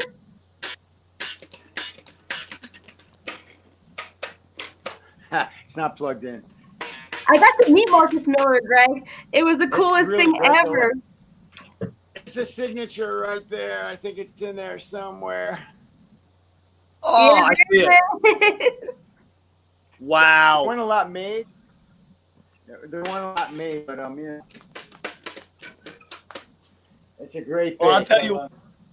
So I'll tell you what. So when you were asking me, you know, what's my favorite bass right now, it's that bass. Yo, I'm a Fender guy too. I got my Wheels of Fire CD right here. I got my Best of Bill Evans live right here. Come on, man. What are we hanging out? No, really, you are such a fascinating person. From the Birds Grammys. of a feather. Birds of a feather, my man. Birds of a feather. I love it. Well, listen, I want to hear. You said you did a bunch of commercials. Anything that we would recognize or know? I don't know. I did like I saw many commercials. Maybe there was a camera company at one point in the 90s called JVC, and I did this commercial JVC for the moments of our lives. You know, it was a big one that I did. Rebuild excitement, Pontiac. I did a commercial for them. I did a lot of stuff in Europe and in Japan more than America. But the two nationals I had were JVC and General Motors, which was, you know, Pontiac. Rebuild excitement, Pontiac. You weren't even born yet. So, you know. But it's history. It's history. Jimmy may have been, though. Jimmy may have been born then. Hey, don't tell anybody anything, Remy. You can tell Greg off air, but no one needs to know. You know what's really cool is how, as musicians, as men and women, there's a commonality between the generations of musicians. You know, I mean, I used to play with Gary Bonds, and also like Joey D and the Starlighters when I was a kid. You know, all that older music, but still it transcends to each generation, and that's why I really enjoy talking to you guys, because you're of a younger generation, but you've been handed the torch at this point, and you're going to take it to the next level. I know you will. Well, guess what? We have a song with Remy playing bass on it. It's a new song we have coming out in July 31st. Remy's featured on bass. It's called Pain. She kills it. There's a lot of fun. I need to hear it. Put it on. You know what? I tried to get it on before. I told you you don't want to hear it. You know what? I want to try it, but they said it was a horrible audio. But I'm going to see. I'm going to try it again. It's very trebly, so you won't. Oh, so you won't even hear the bass. Greg will hear the bass. Okay. Oh, shoot. Okay. Listen, let's see if I got it. It's going to take me a second. So you guys keep talking to me. I'm going to pull it up. I'll be back. We just put Jimmy on the spot right now. Anyway, so Greg, you play upright bass? I play not really proficiently. I have a double bass. Remy, if you get a chance, you should go to YouTube and check out several of the two upright bass things I've done. The one to look at is Footprints in the Sand. You might like it. I'm playing upright and electric. It's a song I wrote with this amazing producer, Drew Nagel, who played in a local group that was pretty big back in the 80s and 90s. They were called Godspeed. Real progressive kind of yesy kind of stuff. Yes, I think most people know who that band is. But I've been writing with Drew quite a bit. Cool. And he has the lower part of his abode is a green screen room, and so we've been doing a bunch of green screen videos. I think I mentioned that to you. If you get a chance, go on YouTube and look at Drew Nagel. Yeah, you did. You did one not too long ago. You had a song, and I'm totally blanking on it. But Michael, remember my husband Michael? He brought it up. He's like, I forgot what song it was, but it was great. Do you remember what it was, Mike? A year ago or so. It was about a year ago. Yeah. And it was great. But the reason I asked you the question about the upright is because I need some upright tips. So when are we going to hang out? Because I need to learn how to play an upright like immediately. We'll hang out when I'm good enough to teach something, because picking up that it's a whole different approach, Remy, to playing bass. Just like when you go from 4-string to 5-string. It's like it's a whole different approach. Now I just bought a Schecter 6-string, which is like, can I really play a 6-string bass? The fretboard is so wide, and your approach to chordal stuff and just in general, it's a whole different thing, But I know I'm scared and I have to learn it. Yeah, if you don't have challenges as a musician, then you're kind of stuck in one place playing in like 1-4-5 for the rest of your life, and you and I are not in that category. So also about the 6-string though, what are you planning on doing with the 6-string? I don't know yet. I've used it one time in a recording with this group, which was called the Brian Drux Project. Yes, I saw that.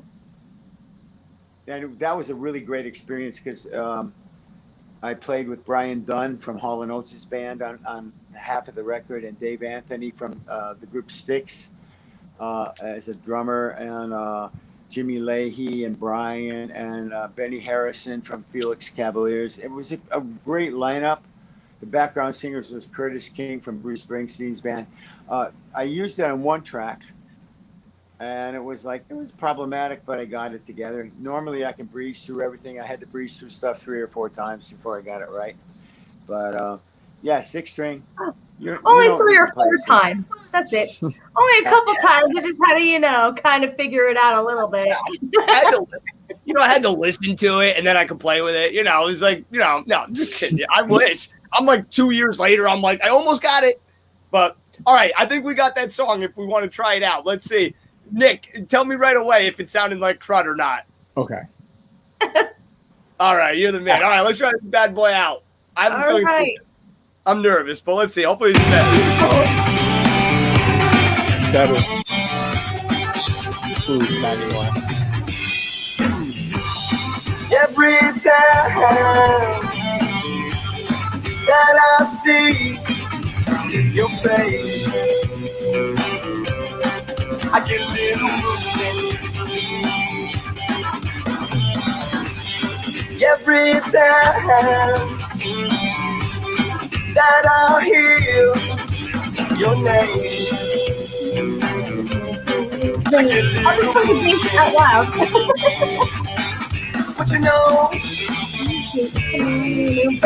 But I'm sorry, you never knew what to believe. It's just so traveling. But I'm sorry, you never knew what to do. 'Cause I can feel your pain, it just won't wash away.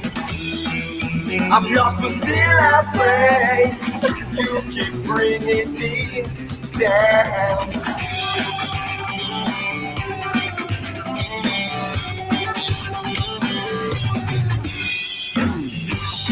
Now I know what it looks like from the top of your mountain. That's Remy singing. No, it's not. Now I know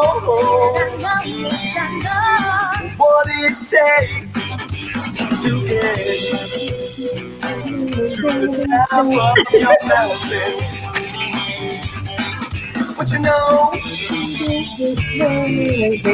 well, I'm sorry. I'm gonna sing the bass line the entire song. To believe, well, I'm sorry. You never knew what to do, 'cause I can feel your pain. It just won't wash away. I'm lost, but still I pray. You keep bringing me down. If I ever hear your name, I run the other way. You cause me so much pain. You're still bringing me down. All right, that was it. It's a lot. The mastered version it's a lot better than that. Coming over that, it's just not playing well. That's a real song with melodic content and a verse and A B, it's all good, man. That sounded great. Thank you. Thanks for playing that. Hey, thank you. We want Ron St. Germain to produce us one day. That guy's a legend, man. He's worked with everybody in the world. Absolutely. You forgot Creed. Creed's on that list of people he worked with. He's literally I guess he must have started way back because he's worked with so many amazing artists. I mean, if you go to his Wikipedia page, it's amazing. But anyway, he's a really nice guy. I met him a little bit, and I met his wife. They were my customers through a company I used to work for. They're great people. I don't know him like you do though, but yeah, dude, I've heard nothing but great things about him. But where are we gonna see you next playing? Like, where could we physically come in New Jersey, Pennsylvania area to see you next? Well, next on the 16th of July, I'm going to be in Eatontown with Max Weinberg's Jukebox, and then on the 20, as far as New Jersey goes, on the 23rd, we're going to be in, if my mind serves me well, the Balloon Festival. The Balloon Festival in Somerset, New Jersey. Oh, Max always does a 2-hour show. It's nonstop. There's no breaks. It's like, okay. The show we did at the Wolf Trap in Virginia, which is a wonderful facility. There were 7,000 people there. We were doing, all of a sudden these people were picking tunes off the list that like, this is the challenge. Like, Open My Eyes by the Nas. Now, I don't know if you even know who the Nas was, but the Nas was Todd Rundgren's first group. We know Todd Rundgren, right? Yeah. Yes. But we never played that song. And then they pick a song by the Easy Beats called Friday on My Mind. Monday morning feels so bad. Everybody wants to nag me. Coming Tuesday, I feel better. Oh. Even my old man looks good. Stuff like that. I got Friday on my mind. It's like songs that were so obscure, but we pulled it off. We did. We got lucky. It's such a challenging gig, but we'll be in Jersey on Eatontown and at that festival. Again, I do sub for Glenn Burtnick, who does 3/4 of the gigs, and he's amazing too. If you get a chance, check out on YouTube a group called The Weaklings, WEEKLINGS. It's Glenn's group with Bob Berger and John Merjavi and John Bello. They recorded their second album they're like the American Beatles. I mean, they make qualms, but they can play every Beatles song perfectly. They played all over the country and in Europe, playing, taking playing a whole Beatles album, very much like the Fab Four. But they're incredible. You should check it out. The Weaklings, and they do a lot of original stuff. But I sub for Glenn, and he also runs that every summer, the Summer of Love. He has he sits down in Atlantic City, and they do all those songs from the Woodstock era. It's pretty cool. And Glenn was with the group Styx for quite a while. He's written songs for John Waite. He wrote songs with Don Henley. I'm sorry. There's a danger in loving somebody tonight. So I'm blessed to be able to have that guy have me on call. You know what I mean? It's like, okay, he can cover for me. This guy can cover for me. So thank you, Glenn. And that's it's another story in the journey right there. That's so cool. Well, you mentioned the Beatles earlier. You mentioned the guy from the Stones, Mick Wood, was it? And then Mick Taylor. Mick Taylor. Thank you. I'm thinking of Ron Wood. And then I know you're a fan of the Beach Boys. If you had to pick one of those groups that you could, I know you could kind of see the Stones today still, but they're not. I think they did their last tour. But if you could pick one, which one would be your favorite out of those three? The Stones, the Beach Boys, the Beatles. From that era?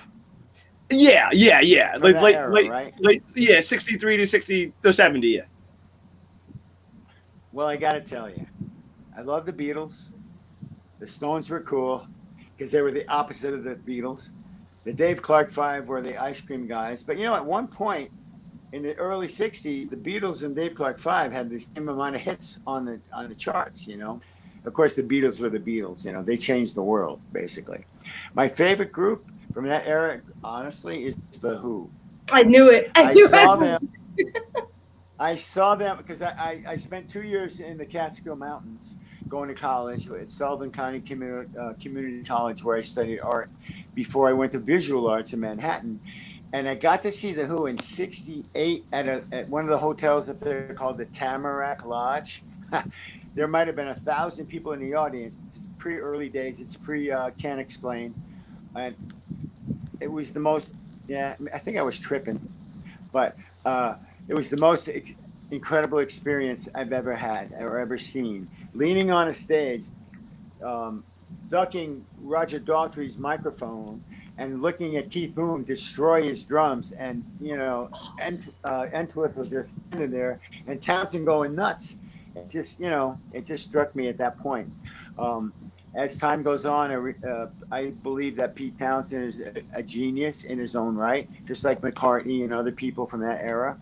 But they are my favorite group, and Townsend is one of my favorite musician-songwriters to this day, as well as an editor, which he was an editor for many magazines, and who's written a lot of books, and I've read all of them.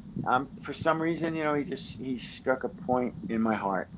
Just like when I was thinking about Bill Evans, the jazz guy, there's something in my heart that just said, I can relate to that, That's so cool. I feel the same way about some artists too. It's really cool. So, shoot, I just was gonna ask you a question.